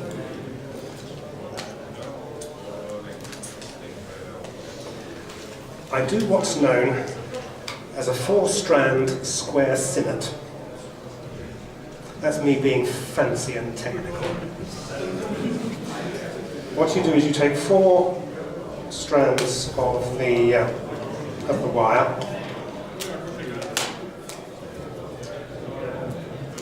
tie them together, and I anchor them in a vise. You separate the 4 fibres into 2 pairs.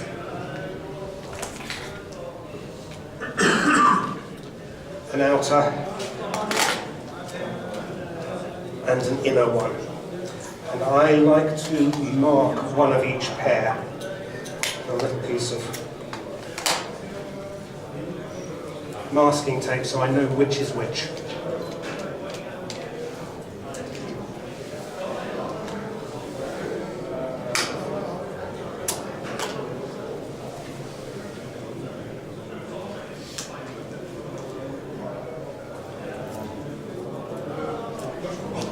Okay, So you have your left pair and your right pair.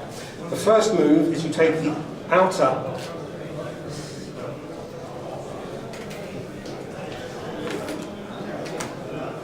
left one, pass it behind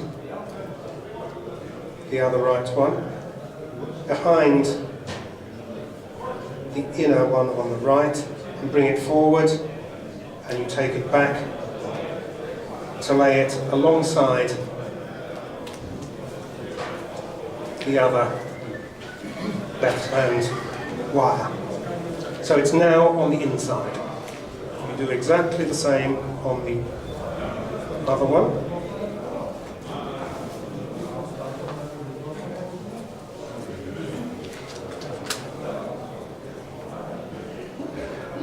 And the two pairs have changed position. And you just continue doing this exactly the same way. Always taking the outside one behind the other one on that side, and out between the two on the other side.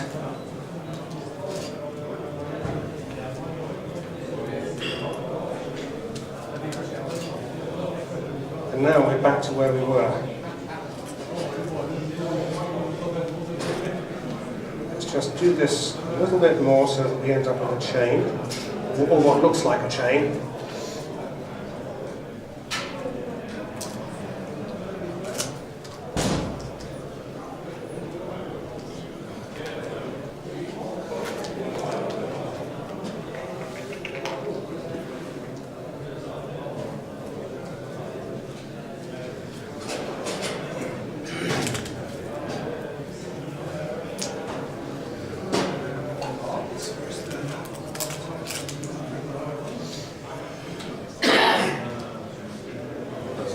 When you're doing this in wire,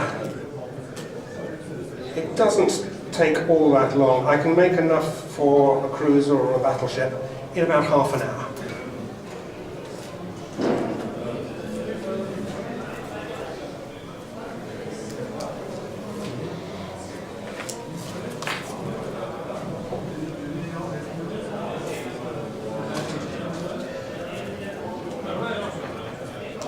Okay, so let's just straighten this up a little bit.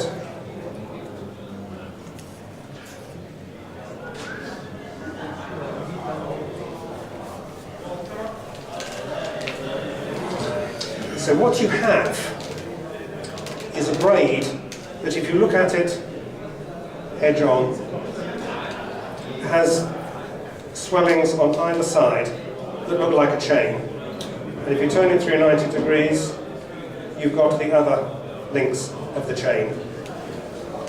Obviously it isn't a chain, but on a 1/700th scale ship, it looks much more realistic than anything that is actually a chain. And if you don't believe me, here's one I prepared a lot earlier.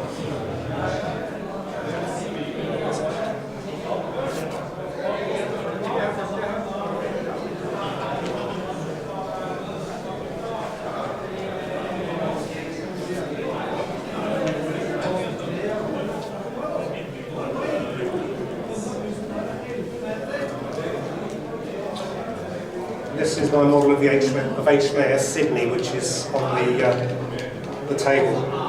That is a piece of proper chain. It's the finest I could find anywhere. You can see how big the links are. And this is my braided wire. And although I say it myself, I think that looks far more to scale.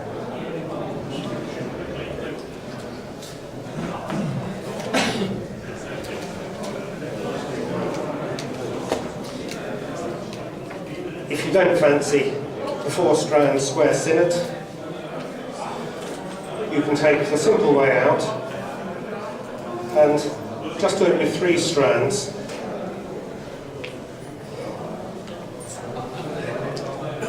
Just the way that a girl braids her hair.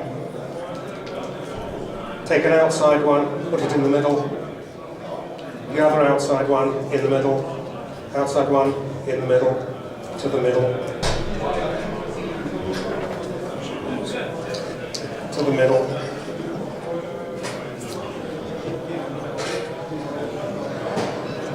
to the middle, to the middle, to the middle, to the middle, and so on and so forth. You end up with something which is flat. And that's what I used on this one before I discovered the 4-strand square sinnet. It looks okay. It looks okay. Right, okay, so let's get back to the rigging. This has had a couple of minutes to dry, so you can now take a fine pair of scissors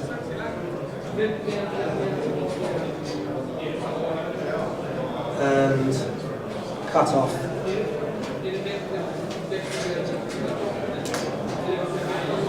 those fibres.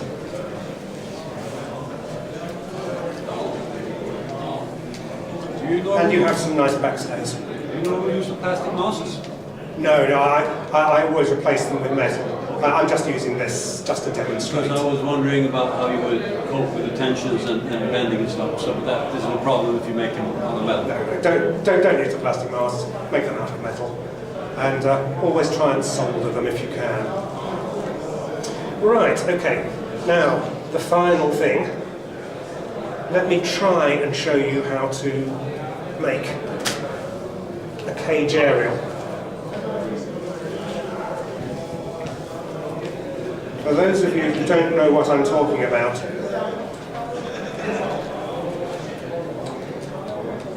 it's that kind of aerial that you used to see on old ships in the early days of wireless, where there were 4 or 6 or even 8 parallel wires separated either by a ring or a metal star. I've always regarded this as the holy grail of ship modelling.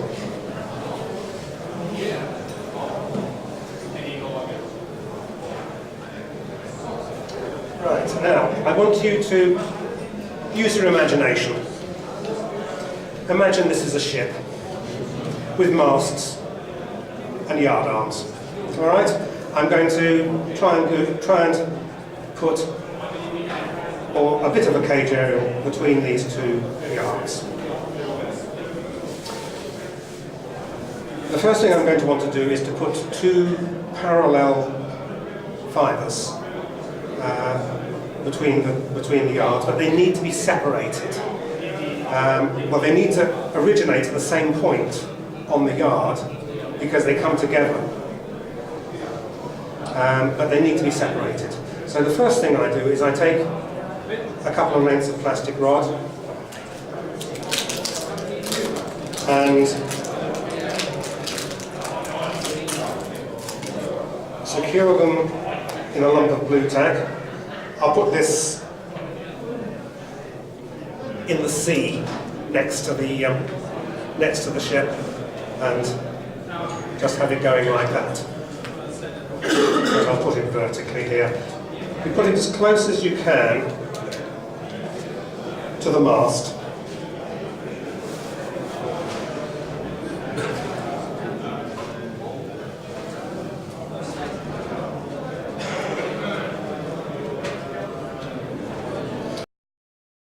And what this will do is it will act as a spacer, and you can have one fibre running on one side and one on the other.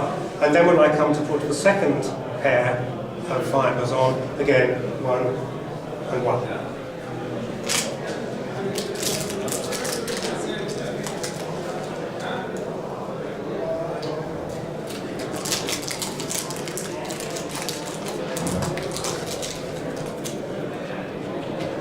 Then blue tack in front of the bow and behind the stern of the ship. And I take 2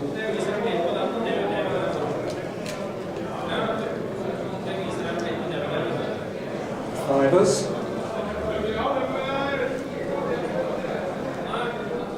One on this side and one on that.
Even with large diameter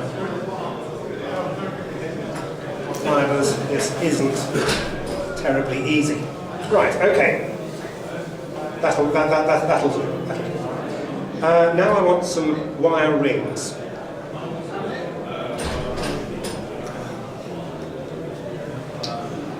Which are quite simple to make. Well, quite. Fine wire that I've stripped from the core of high quality hi-fi cable. I take a piece of brass rod with some masking tape around it to hold it.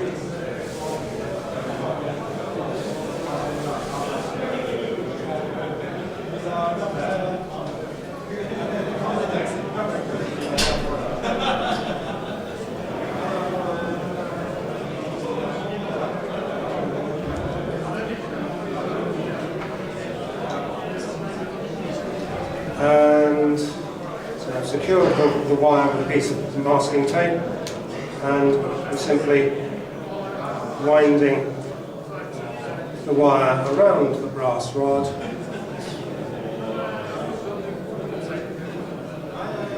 to get a load of rings.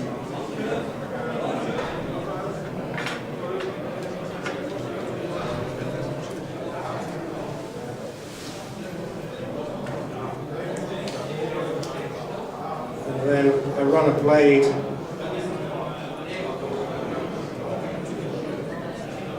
down the wire, and hopefully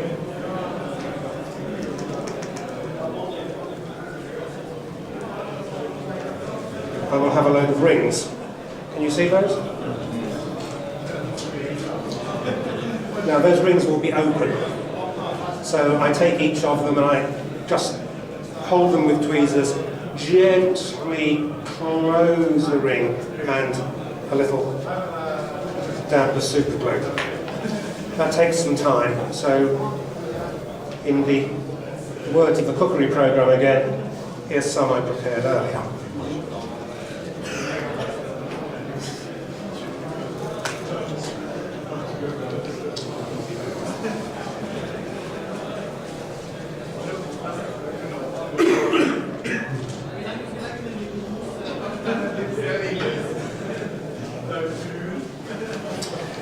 Now comes the fun bit.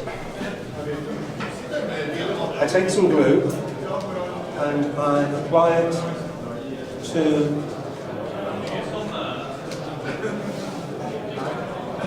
the wires, so there are just a pair of tiny little droplets on each of the wires. And then I take one of the rings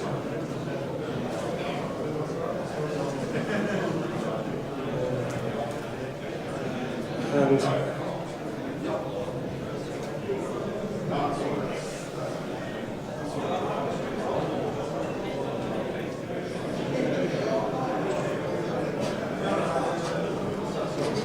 I try to get it to stand upright.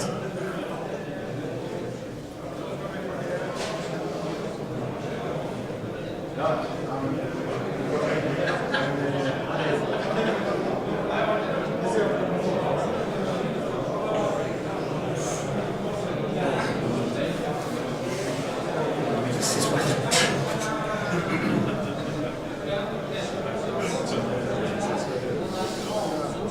Use some kind of solid support for your hands.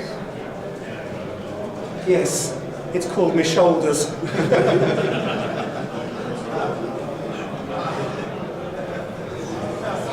right.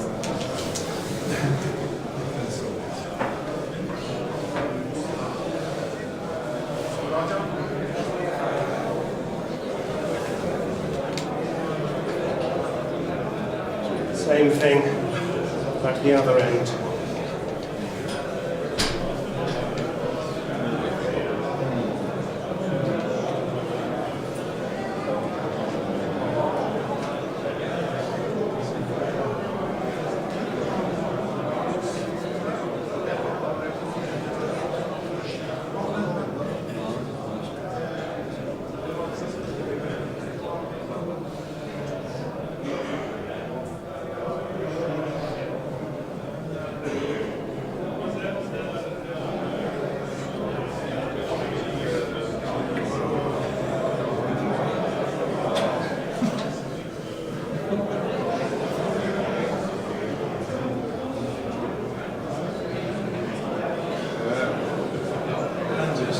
Good.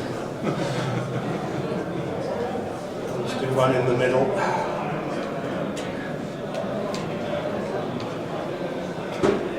Is that the rubber glue still? Yes, this is still the gum.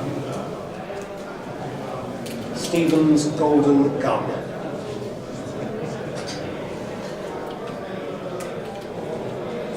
So the Americans call it mucilage.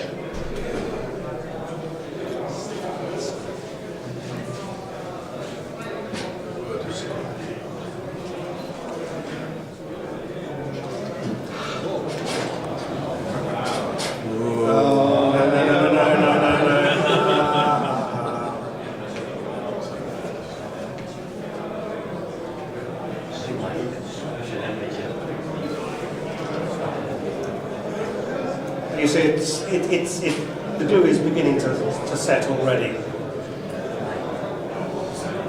It doesn't take long.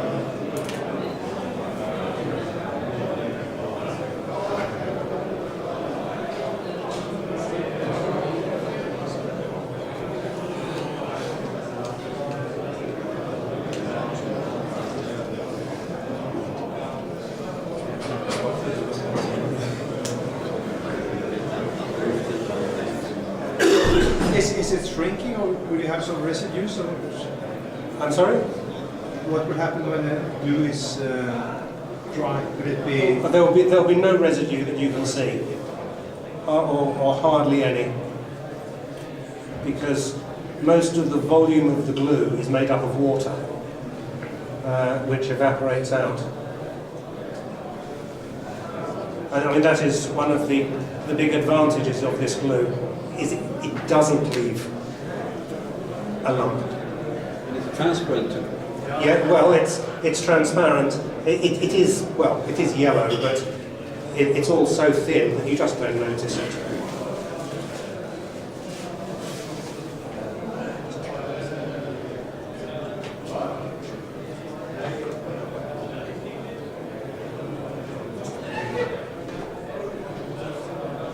I'm not going to try and put any more on. If this was one I was really trying to do properly, of course I'd have quite a few more. Okay. I think I put the glue tack in slightly the wrong place actually, so I'll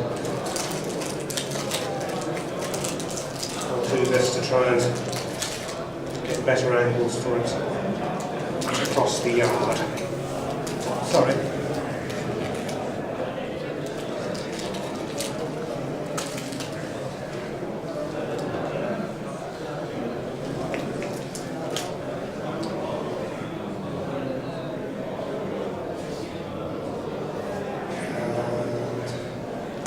put on a couple of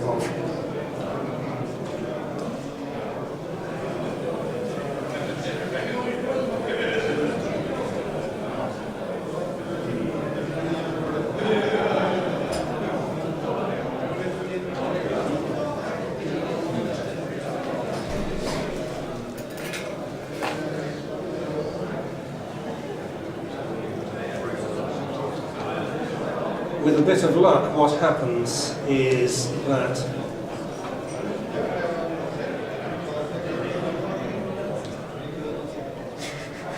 these will lodge themselves at around about the northeast and northwest positions. With luck, I am never very lucky.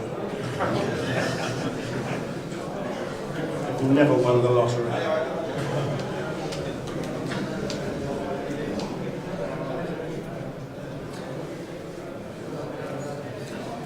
You get the idea. This isn't perfect, but I'm doing it under sort of rather different conditions. I don't usually have 40 sets of eyes watching me.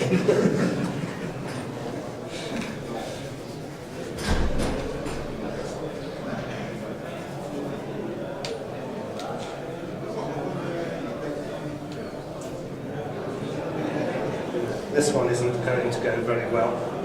But anyway, that's the basic idea.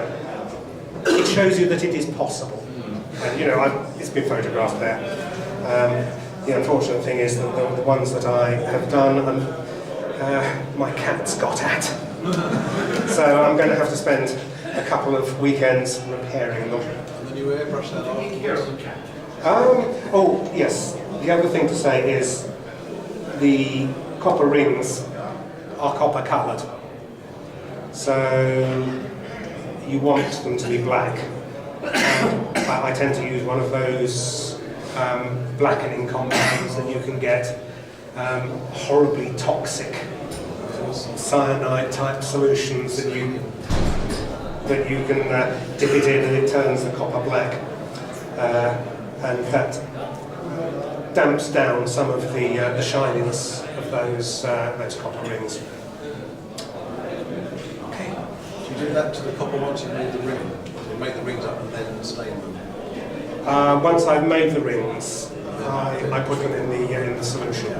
Right. So, have anybody got any questions about what I've done or anything else regarding my ships? What sort of material do you use for the anchor chain? Oh, for the real anchor chain. Yes, it's fine wire.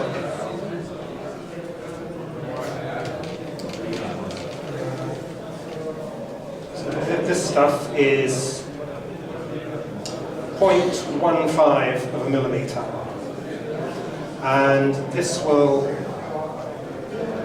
make chain that is suitable for a cruiser or a battleship in 1/700.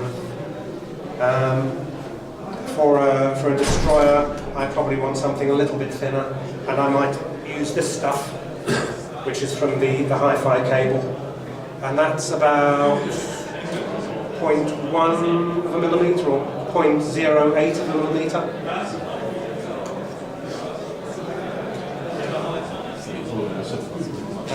And if you want the instructions for the square sinnet, if you Google it, 4-strand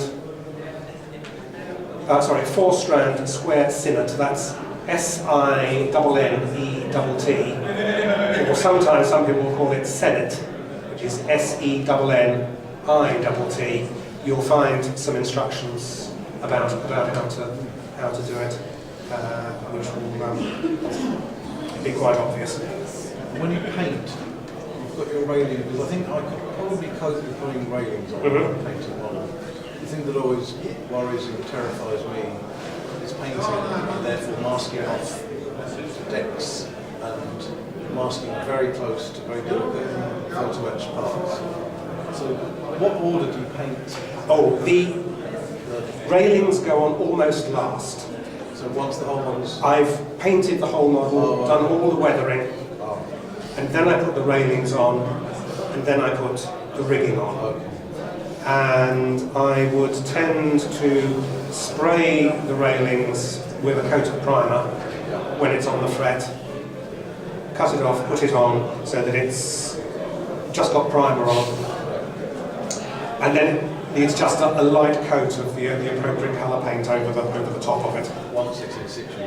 Once it's in situ, I just put that on with a brush. And then that comes up any cut marks and stuff like this. Yes, yeah. Okay. I desperately want to build a ship, but it's that interface of railing, masking. Shipbuilding isn't very much about water. Yes. The water. That's the question that everybody asks me whenever I go to a show. How do you do the water? So, I knew somebody was bound to ask me, so I brought some of the stuff along with me. Again, there are a number of different ways of making water. This is just this is what I do. And then this is how I would do a calm surface. The basic baseboard is a piece of MDF. And on top of that, I glue a sheet of watercolour paper. That's the paper you use for watercolour painting. It's thick and it's rough. There are various thicknesses and sort of grades that you can get. You don't need very expensive stuff. But I would say get the stuff that has the rough texture. So I glue that onto the baseboard, and I fix the ship to it, just with epoxy or sometimes with bolts going through, whatever. I paint the paper in the appropriate colour, grey, bluey, greeny, browny, cruddy, whatever. The colour will depend on where it's supposed to be. If it's in the Pacific, where there's bright sunlight coming from high above, it'll be a dark bluey grey. If it's North Atlantic, a much lighter greeny grey. And then when that's dry, I take this stuff, which you get from the art store, acrylic gel medium. What it is, it's a gel which is supposed to be used by artists. They mix it, as far as I'm aware, with acrylic paints, and it makes the paint go further, it makes it thicker. They can do the impasto type effects that artists like to use. So what it is, it's a translucent paste that dries in an hour or two, solidifies in an hour or two, and when it dries clear and it dries glossy.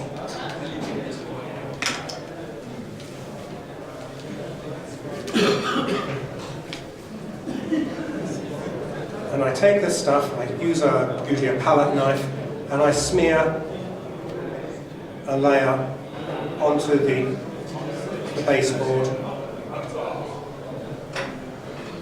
about a millimetre and a half thick.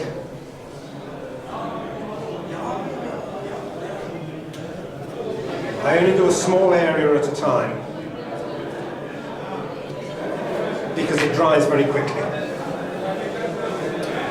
And then I take a paintbrush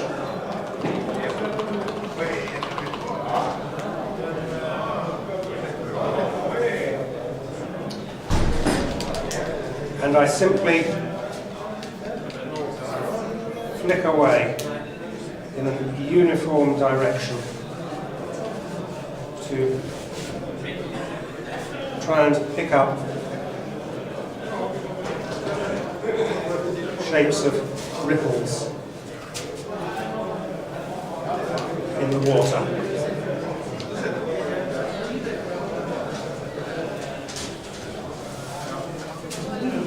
That's not very good because I'm not looking at it at the right angle. I'm just doing this way to show you. So you do a few square inches at a time, then you put some more of the stuff down, go at it with the paintbrush, carry on around the base. And this will take 2 or 3 hours to dry. And I say it will dry clear. Well, it's white at the moment, it will dry clear. And it has some thickness to it, so that it looks as though you're looking through it into the depths of the water. And that's what gives it the realistic appearance. And when I've finished that, it'll be looking probably fairly bland. And if it's a ship that's going along, I will then want to add a little variation in the colour. So I'll take some paint that's a little bit brighter, a little bit bluer, a little bit greener, a little bit lighter than the basic colour of the water, and work it in around the edge of the waterline where the water is disturbed and bubbling. And then also some white paint and little dots and squiggles to make the bubbles of the ship's wake. And that ends up giving a very realistic appearance. That's the basic technique for the water. There are other ways of doing it. There are other ways of using watercolour paper to give a sort of an ocean swell. That's something I'm not really an expert in. I've only tried it once and I haven't painted it yet, so I'm not going to try and demonstrate that to you.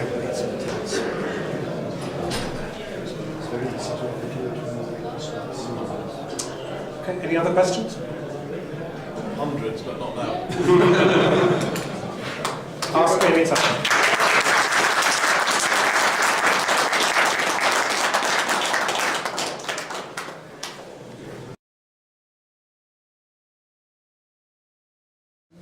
First of all, now I am worrying about my broken English. English is not my native language, so if you don't understand what I'm saying, stop me anytime and ask me again, please. It's some reference book. Always I am, when I got some idea about the diorama, my first step is collecting references. Mainly the picture. This picture shows the. Okay, I will explain later.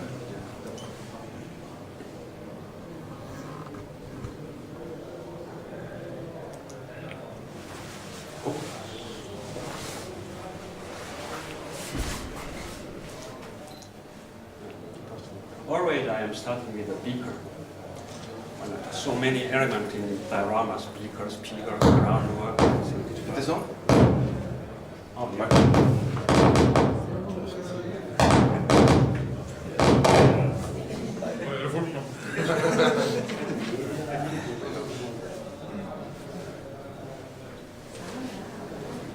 Always I am starting with the beakers because the size of beaker is very, very important in the diorama, to build diorama. The size, the beaker size decides the whole size of diorama. You understand what I mean? Yes. The road will be how big should be the road will be, or how many figures will be there. Everything, every diorama size, the whole size of the diorama decided by the figure size. And mainly, I am never over-focused on the beaker. I believe beaker is just a part of diorama, I believe. And personally, I am not a beaker builder, I am diorama builder. I don't want to spend my energy too much, just a part of diorama. Usually, I'm doing the small, minor detail on the straight on the box. That is not fighting. It's a dragon kit and some other able etching part here. Able etching part. I think it's the best one in the world. One of the best.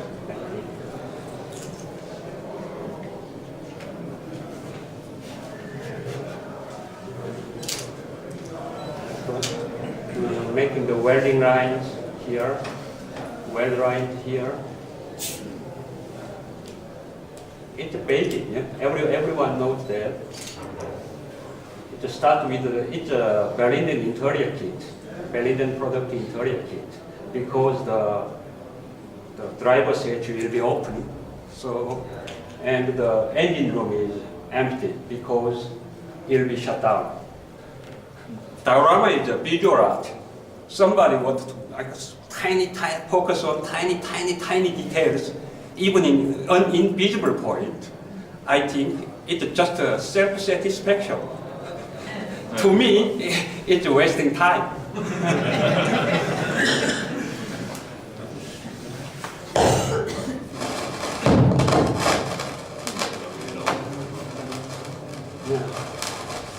Just a minimum.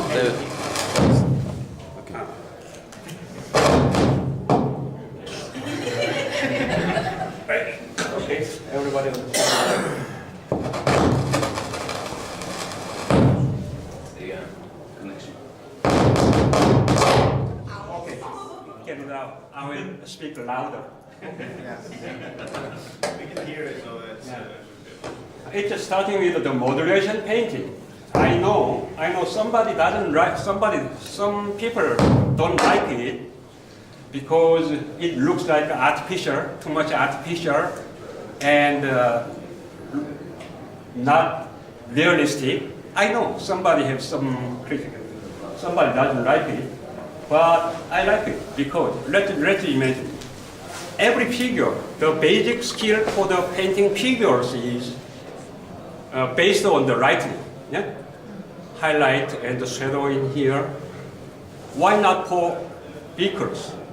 They will be figure and beaker will be pictured in same scene, but figures are painted in lightning effect, and the beakers are, why not for beakers only?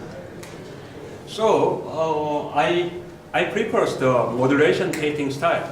I did it before around 20 years before, since 20 years before. But today it becomes very popular. Somebody named it modulation, but I did it before around 20 years before. I did it.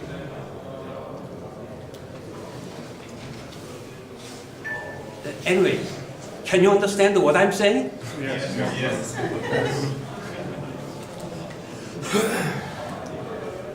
And it's a modulation also. A typical modulation. Do you use modulations on every vehicle that you build? Mainly. As a rule? Pardon me? As a rule, you do modulation. Yeah. Usually I imagine the lighting is on the top. But in this case, this vehicle will be placed like that. So top is here. Always remember which direction the light comes from, which direction. That's important. And all lightning directions should be unified. In this case, as you know, in this case, this vehicle will be placed like that. So the highlight part will be here.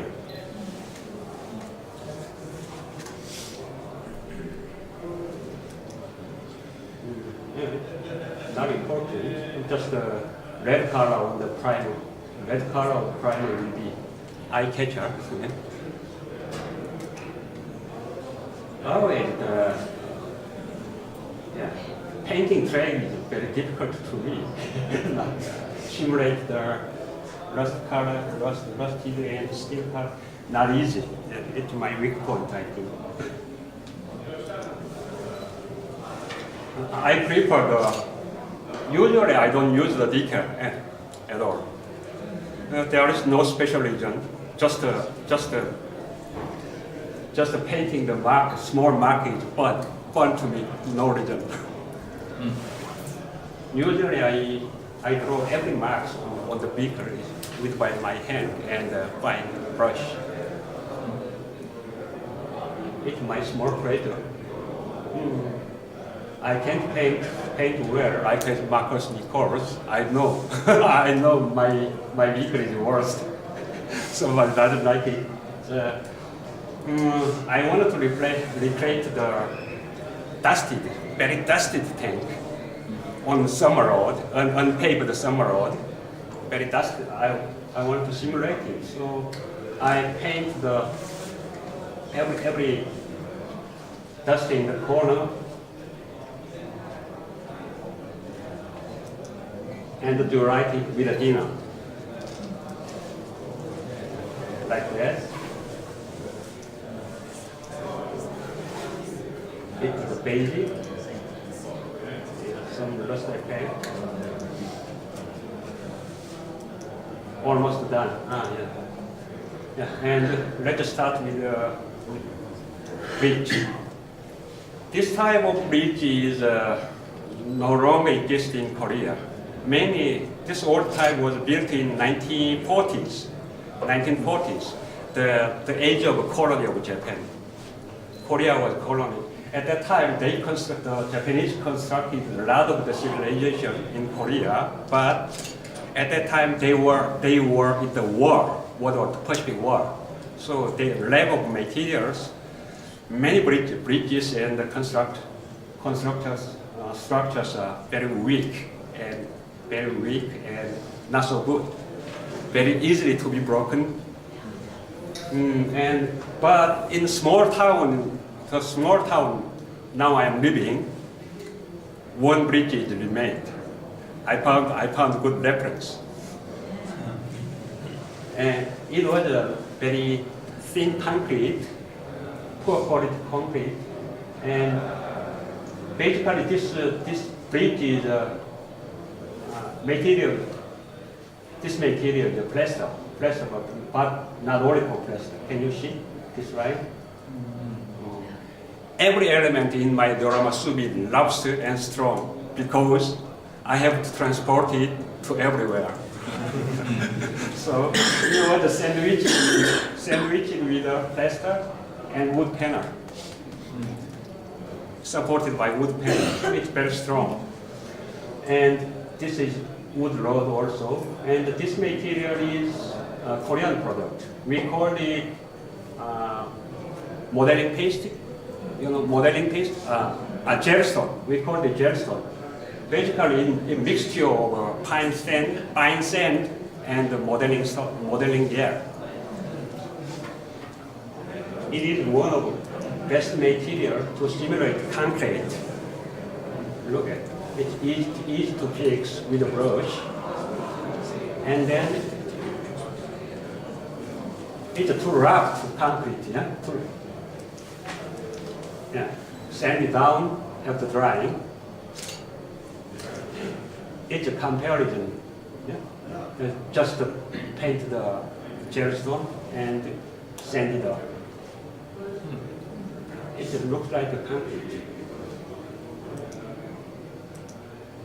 And simulate some stacking mud on the bridge. At the time, most Korean road were Korean ways road were not paved. All the dust roads? Except in cities. I want to simulate the countryside. You understand?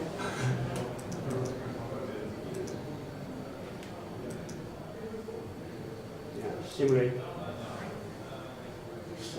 Sometimes I use a brush and airbrush over and over again.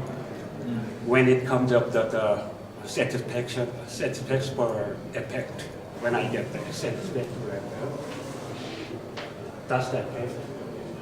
So how many layers do you use? Like you build up the effect that you want using airbrush and brush? I never counted, just until it comes out my satisfaction. How many days? I really consume it. It depends. Depends. And simulating the stains in old beach. When I make stains, I use the Usually I use the oil paint, and sometimes I use pastel powder also. Pastel powder is very useful to simulate the stain on the concrete.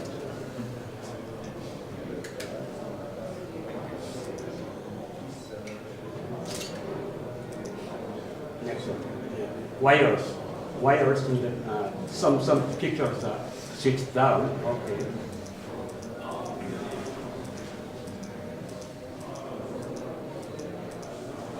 Yeah, this one. It's a soft wire. Somebody asked me, wires are all inserted in all bridges. It's wasting time. I am not constructor, just model. So that was the reference bridge that you had? Yeah. Make all with the pin vise, and then like that. Something like that.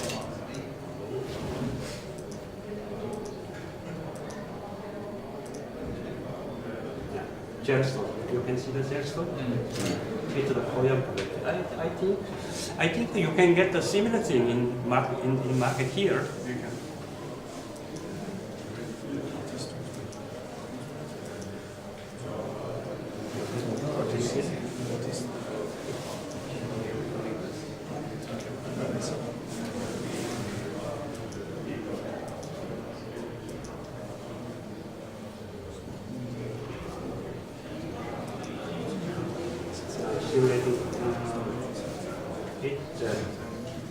Can you understand what is it?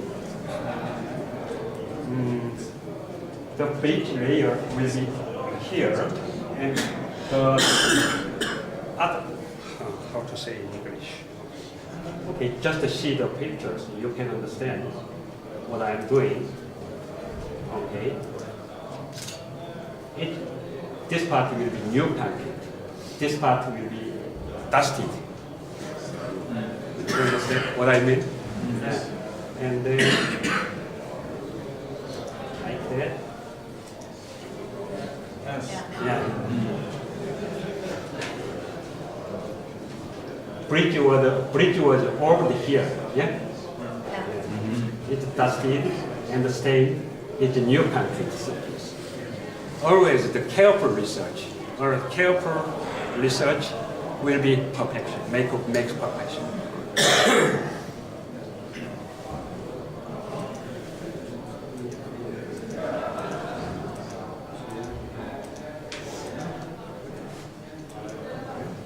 Paint the particles at one time. It's the easiest. Paint each piece is time consuming. Just mix with the color paint and particles. And then paint it with all the surface and with the pen. Like that.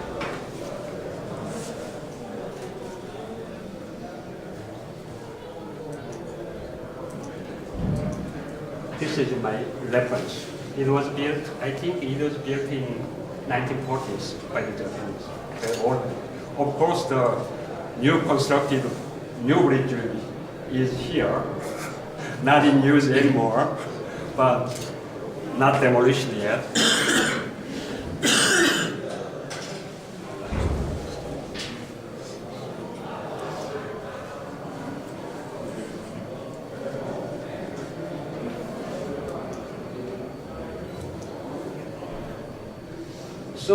This is a cellophane, the paper mache, cellophane. And this is a plaster, carved plaster. And when the cellophane starts drying, the gap will be occurred sometimes by the shrinkage.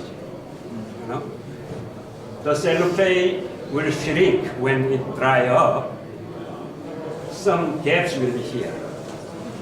So at that case, the cyanoacrylate glue will be very helpful. It stocks everything. So you can understand what I'm saying. Yeah? It stocks everything. It glues everything. So it's very good material. Best made it's a very useful material to build a whole diorama. And then the gravers from the modern railroad, small gravers from modern railroad material.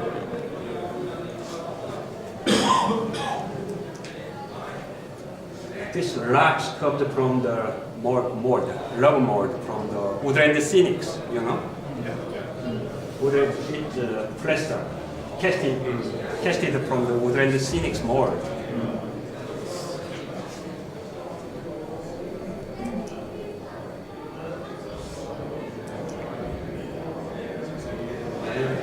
Basically, cello clay and the gravers from modern railroad.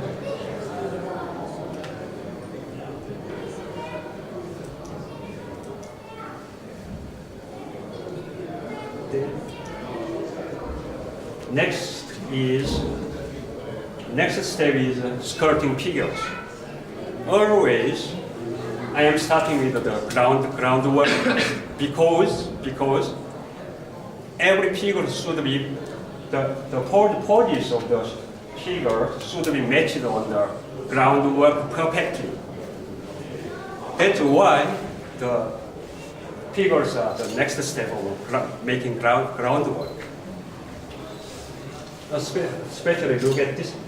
Somebody said it's a this pose is very looks natural because when I sculpt the figure, I asked somebody posing in that point, exact point. I never explained why he should do it. Just do it there. Just do it there. And I picturing, and it's the best reference for the natural poses. In this case, he was my son.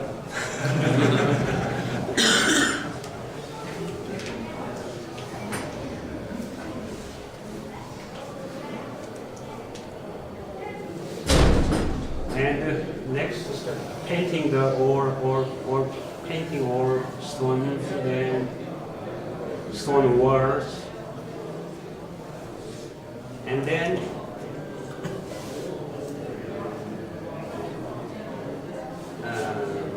where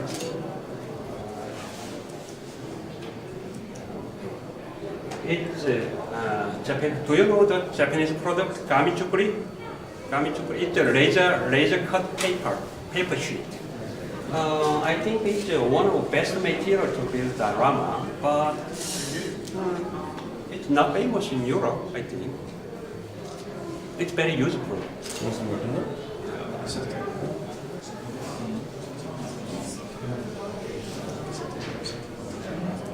To make it, it's not easy. It's paper, thin paper. Quite easy to build, but just time consuming, really time consuming. Paint with basically sprayed with the acrylic paint, and then add details with the oil. I use oil.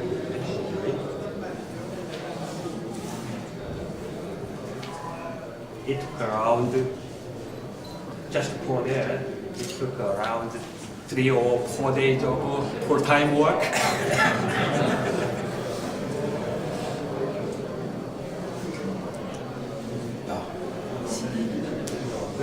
Do you know what is it? What does it mean? It's a paper, very weak. So we have to make it more steeper and stiff and hard, make it hard. So you light the white glue with the water and paint it. After it dries, it's steeper. It's getting steeper, more stronger, like that. I don't know how to say in English.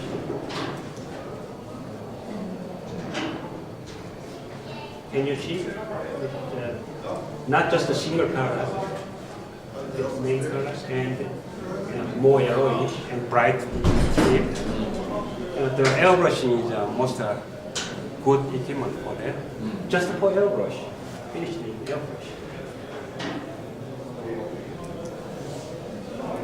I don't know what's the name in English in this plate. Do you know this one? It's floral wire. You know floral wire? The thin wire, wrapped in the paper, thin paper. I think you can buy in floral shop the wires wrapped in thin paper.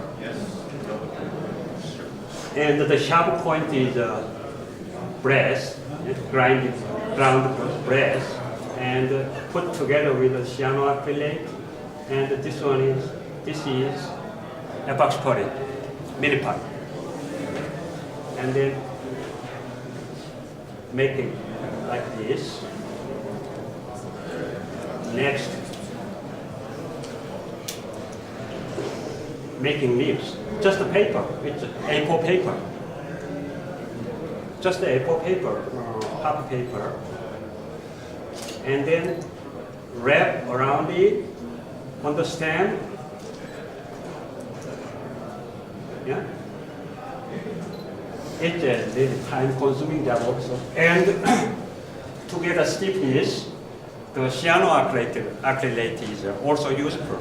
I tested many materials, but I believe the right cyanoacrylate is the best. So you use super glue to stiffen up the leaves only. Yeah.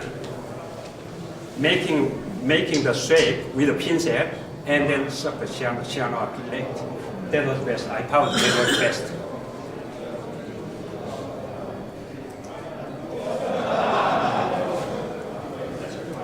And then painting. What's the name in Norwegian?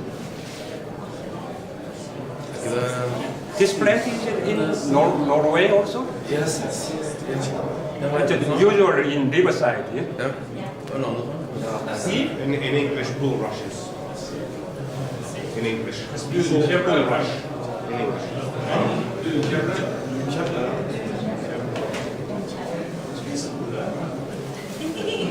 Yeah, it's a damage-free product also. Can you understand how it's a time-consuming job? And you cut everything. Yeah. I leaves. Painting one time is better. Took around a week. Really Japanese style.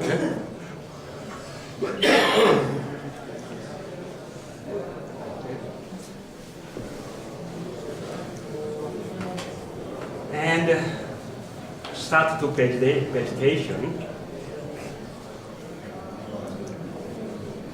It's a white glue on the surface. Usually we put the plant on the bare ground. Yeah? We start to put the plant on the bare ground, but it looks not natural because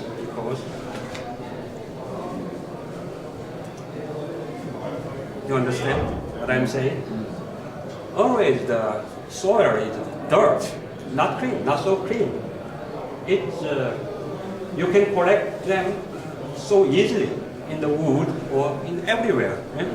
Is that what you call rubble? Yeah, rubbers. And it is needless to paint. It has natural color.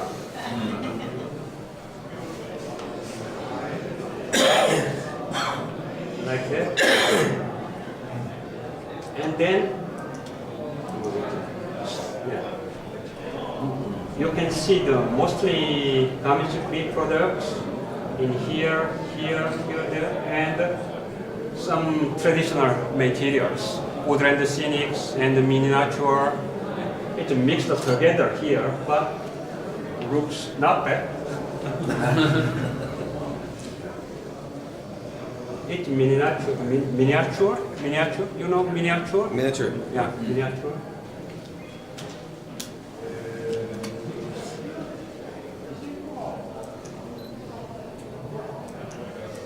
corrugated. Yeah, corrugated plate.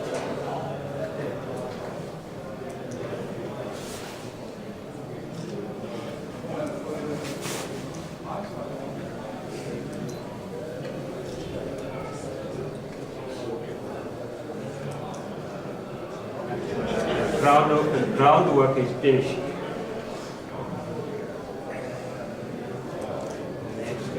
Start to make figures.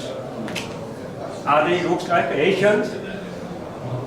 Yes. It's a typical Korean farmer in 1950s. The model is my grandfather.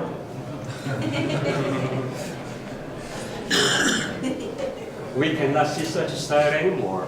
The Korea becomes a Western style so quickly. We cannot. Only we can see such farmers in pork village in Korea. And one of the children is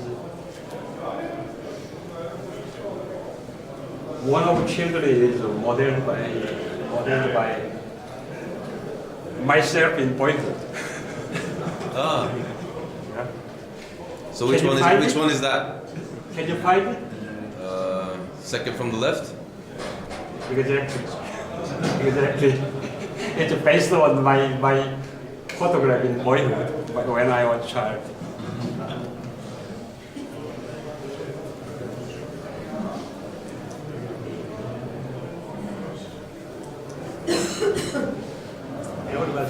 It's a traditional Korean carrier, Korean farmer's carrier.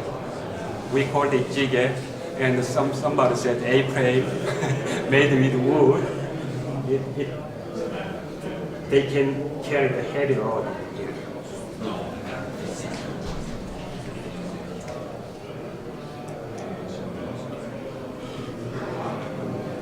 It converted my product. Basically, it was already released in the market in my product. The scaled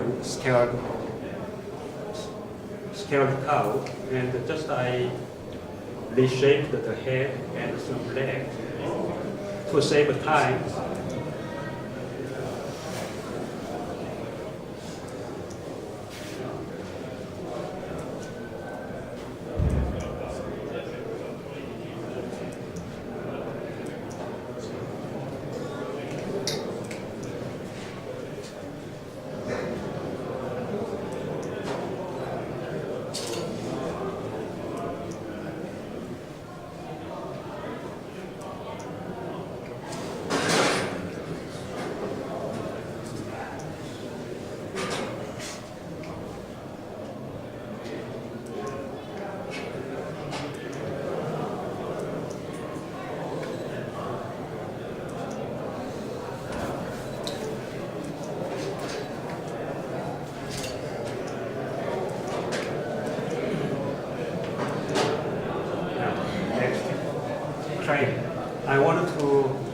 I wanted to show the somebody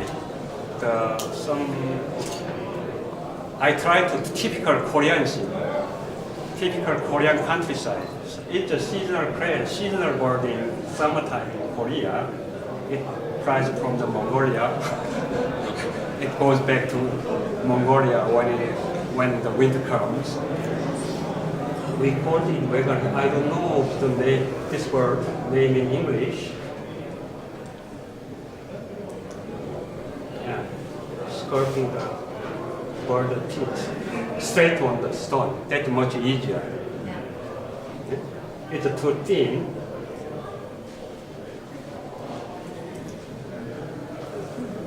All legs are made with wire, wire and soldering. And then other legs are just straight skirted on the stone here. Paint it first. Next step will be simulating water. Most difficult part in the style.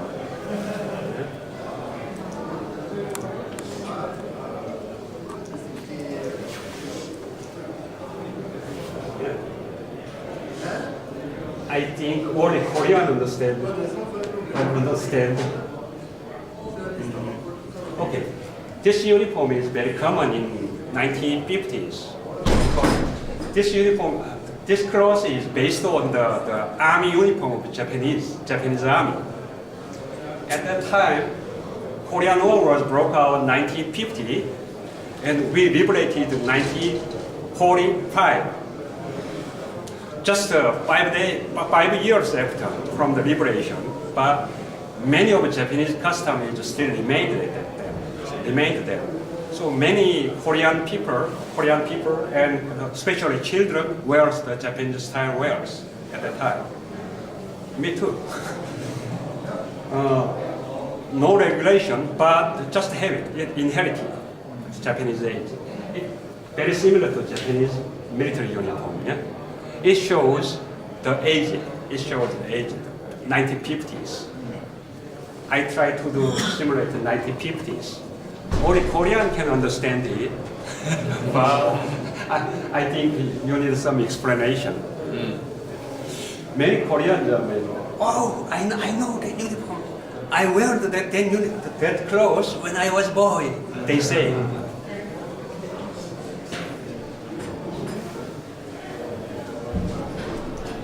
And the shortcut hair is Japanese military style also.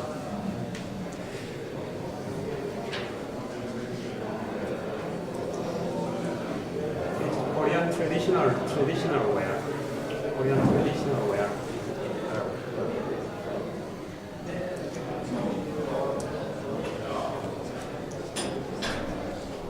Okay, making the camouflage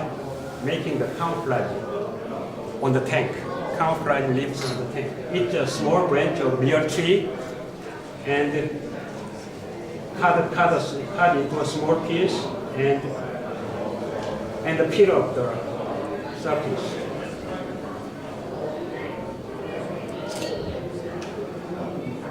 Make a gap, make a hole here with a sharp knife.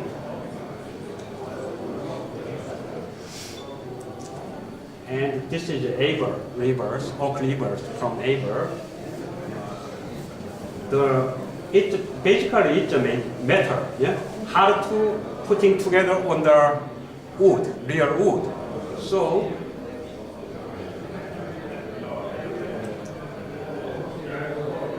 make hole first and insert it in the hole.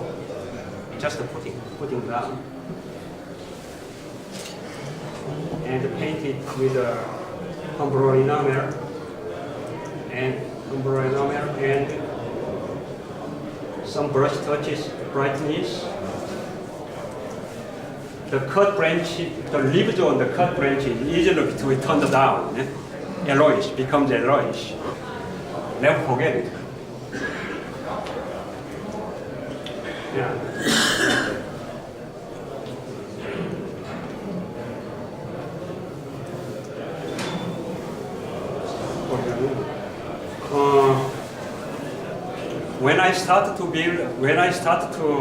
When I planning the diorama, usually I decide how many figures will be featured here.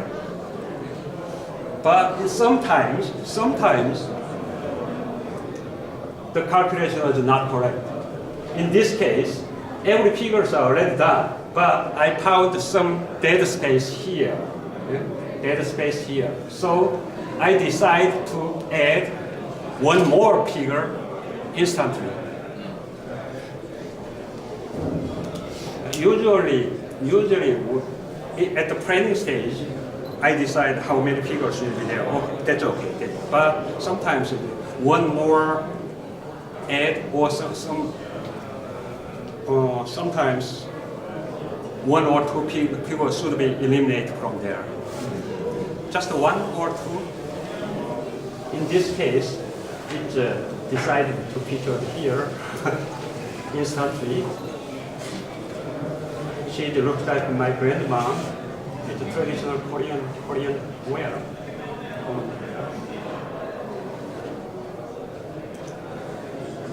Korean beauties.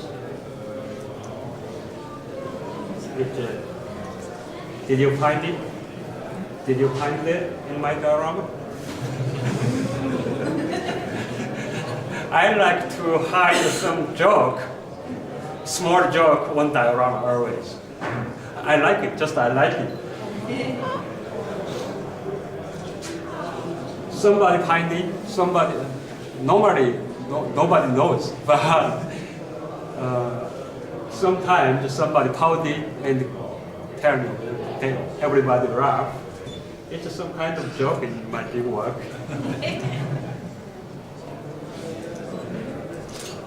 Paint right there. And hide somewhere in my diorama. Okay, this is the sponge powder from Woodland Scenics. I think usually it's best for the modern railroad, but military diorama is relatively bigger size. Almost useless in military, in diorama, the big scale diorama. It can be the tree leaves in small scale, yeah? But almost useless in diorama. But I found it is the best material for the moss in big scale.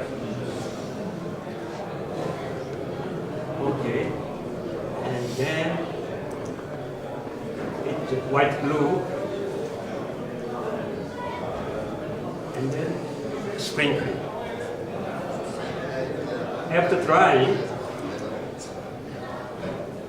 looks like it's too bright, yeah? So I paint it more dark and it gives some graduation and paint gloss varnish to simulate it looks like wet.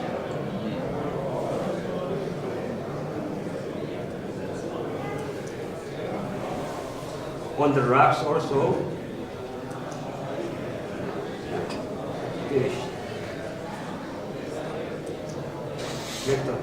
can you see what is that? Reference? Yeah, erosions. It's just reference, some kind of reference. You can see it. Okay.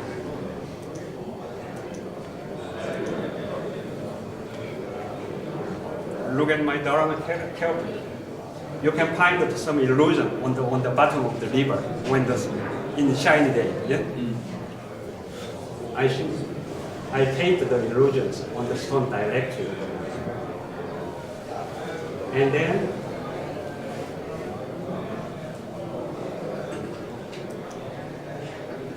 look.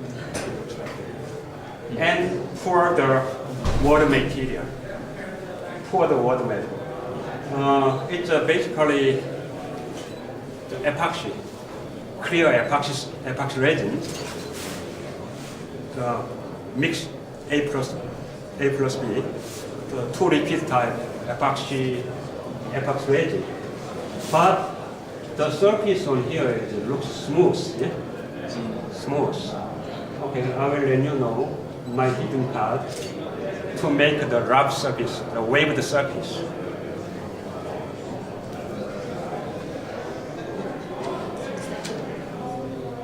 Simple. Grinding with a motor tool. I am using the dentist motor tool, the small one. It's easy to grab and easy to handle. And usually the resin, every resin, water effect resin makes the small rounding here, like that. You know? You understand what I'm saying? Yeah. Usually every resin makes small rounding in the work, like that. I ground it like straight, like that. It's straight. Never allows mistake. Then it's very risky. And then grind the weight with a round tip. You can see. It needs some techniques.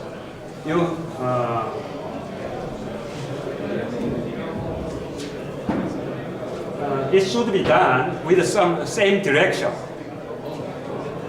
Not just if you do it too randomly, it doesn't look like a water, just rough, yeah? Or you have to remember the direction of the wave, direction of the wave.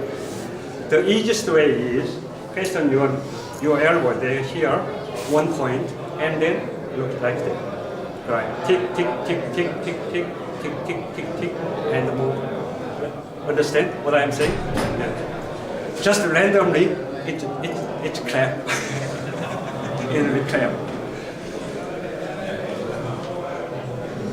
And then, yeah, like that. Looks very risky, yeah? Never mistake allowed. The small tip when around the fingers, I'm using the small tip. And it becomes white, almost white. But we have solution. Yeah. Not clear, yeah? Not transparent. But, okay, vacuum the all white particles first, clean, and then paint the resin again on the surface. It becomes transparent again.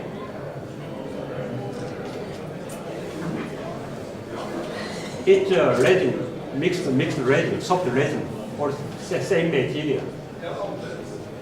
Even you can use any clear paint also.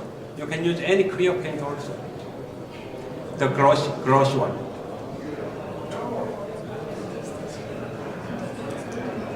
Like that. Is that looks like water? Real water? It looks very much like water. I'm getting thirsty. This is my first trying to simulate water, but the result was not bad, I think.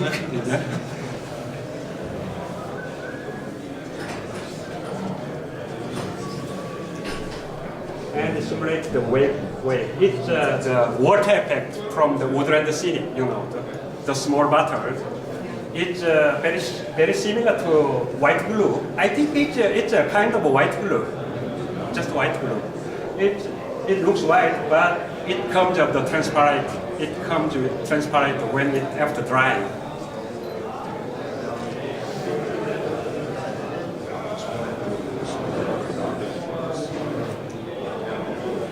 Never forget the waves. It's a river, flowing one, like that. Here.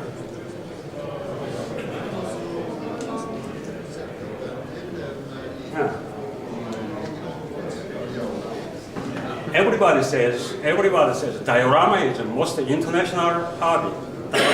Modeling is the most international hobby. Everybody says, but in case of diorama, that's not true. Because you can see some dioramas. My friend Olaf Lund one, it's a lovely diorama over there. I can see the typical Norwegian style there. The old age of Norwegian there. But I can see that, it's the citizens life average citizens life in Norwegian in old time. Just I can realize, but I can't feel the mood, the Norwegian mood. Probably you doesn't feel the mood of Korean 1950s. Understand what I'm saying? Only Koreans can understand the Korean mood. Oh, it's exactly to my hometown in my childhood. They are screamed, but you look, just look, maybe it's Korea. We cannot share the same mood, same feeling or mood. So I think it's my assignment. That will be my biggest assignment. Sharing the mood to everyone in worldwide. I think that's not easy. Diorama building is very domestic and national hobby, I think. only the people who lives there can understand what is going on there, and the mood is, it looks like somebody says it not looks like 1940, 1950s. It looks like 1960s. Some Koreans have told to me, but only Korean can do that.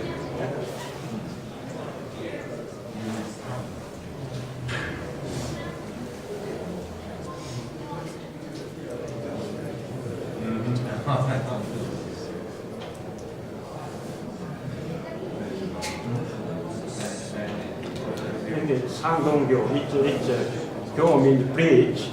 Sangdong means upper town bridge. It's a very, very common name in Korea. Upper town, downtown, upper town bridge.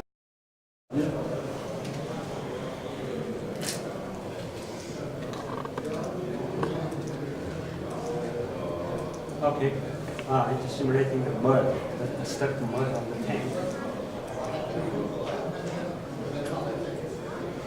Already I focused on the minimize the size, total size, for concentration, to concentrate and focus on. Already I remember it should be minimize the size, and easy to transport to abroad. And the most important part to build the diorama is, I think, the composition. Always composition. In this case, viewers, I start from here and goes down to here. Somebody start here and go down to here. And the main story will be happen from here. That was my intention.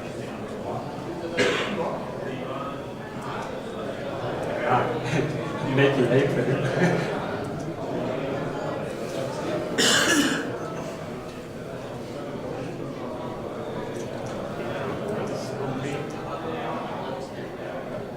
Always, the careful research makes perfection. Always, remember. Look everything carefully.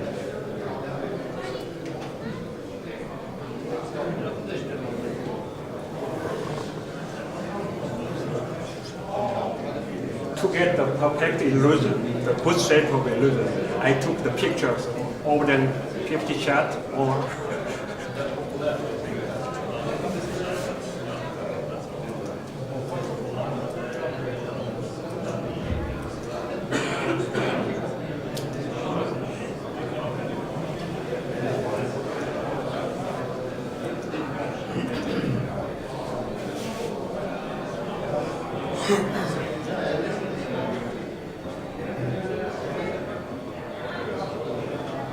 Actually, this diorama is based on the real experience of my old sister.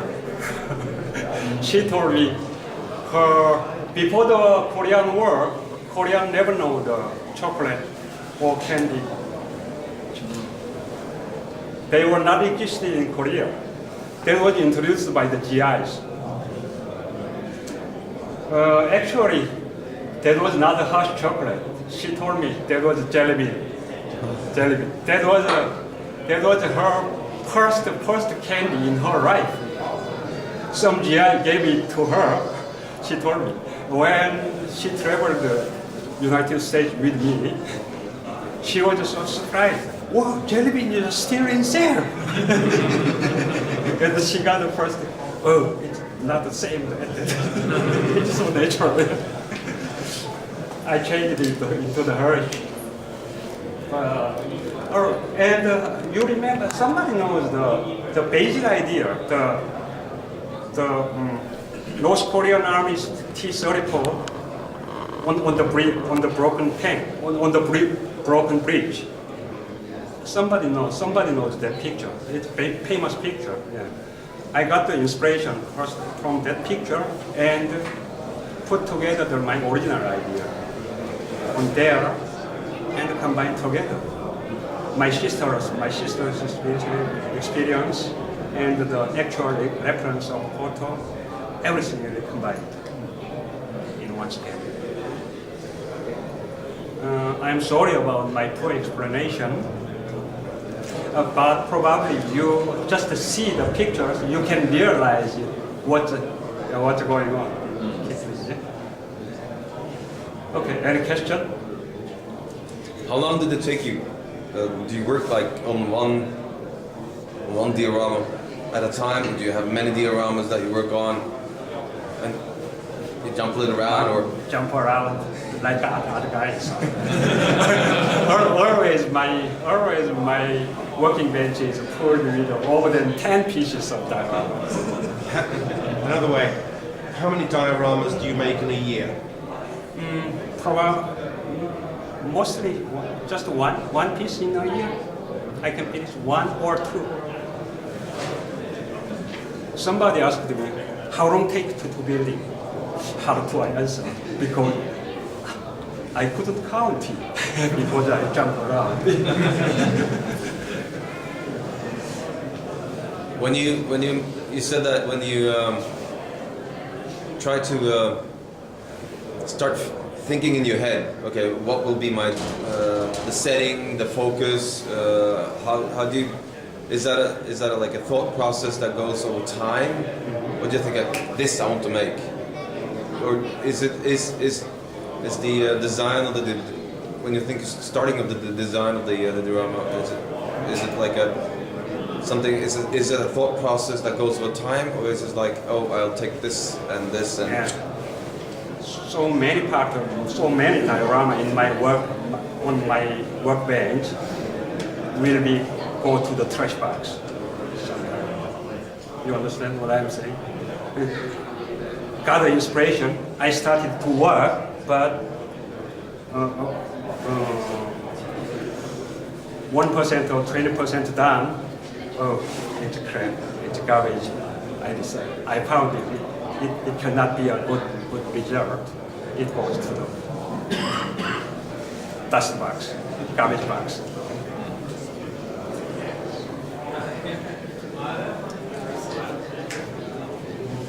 And sometimes the ideas are joined together. Diorama A is here, B is here. Oh, it can be joined together. Okay, the element will take off and start again.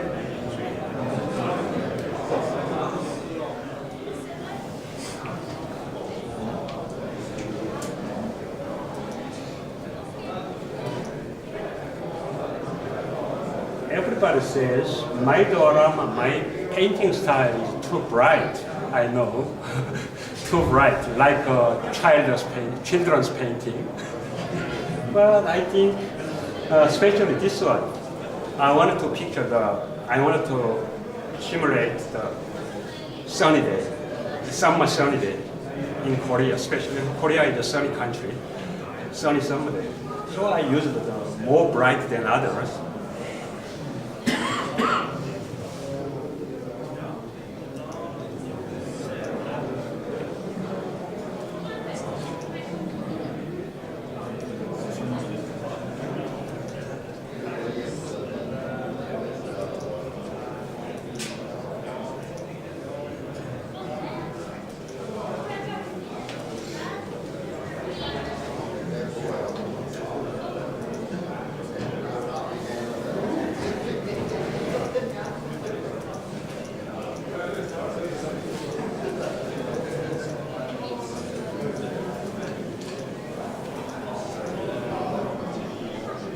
Okay, thank you for listening, for explanation, for presentation.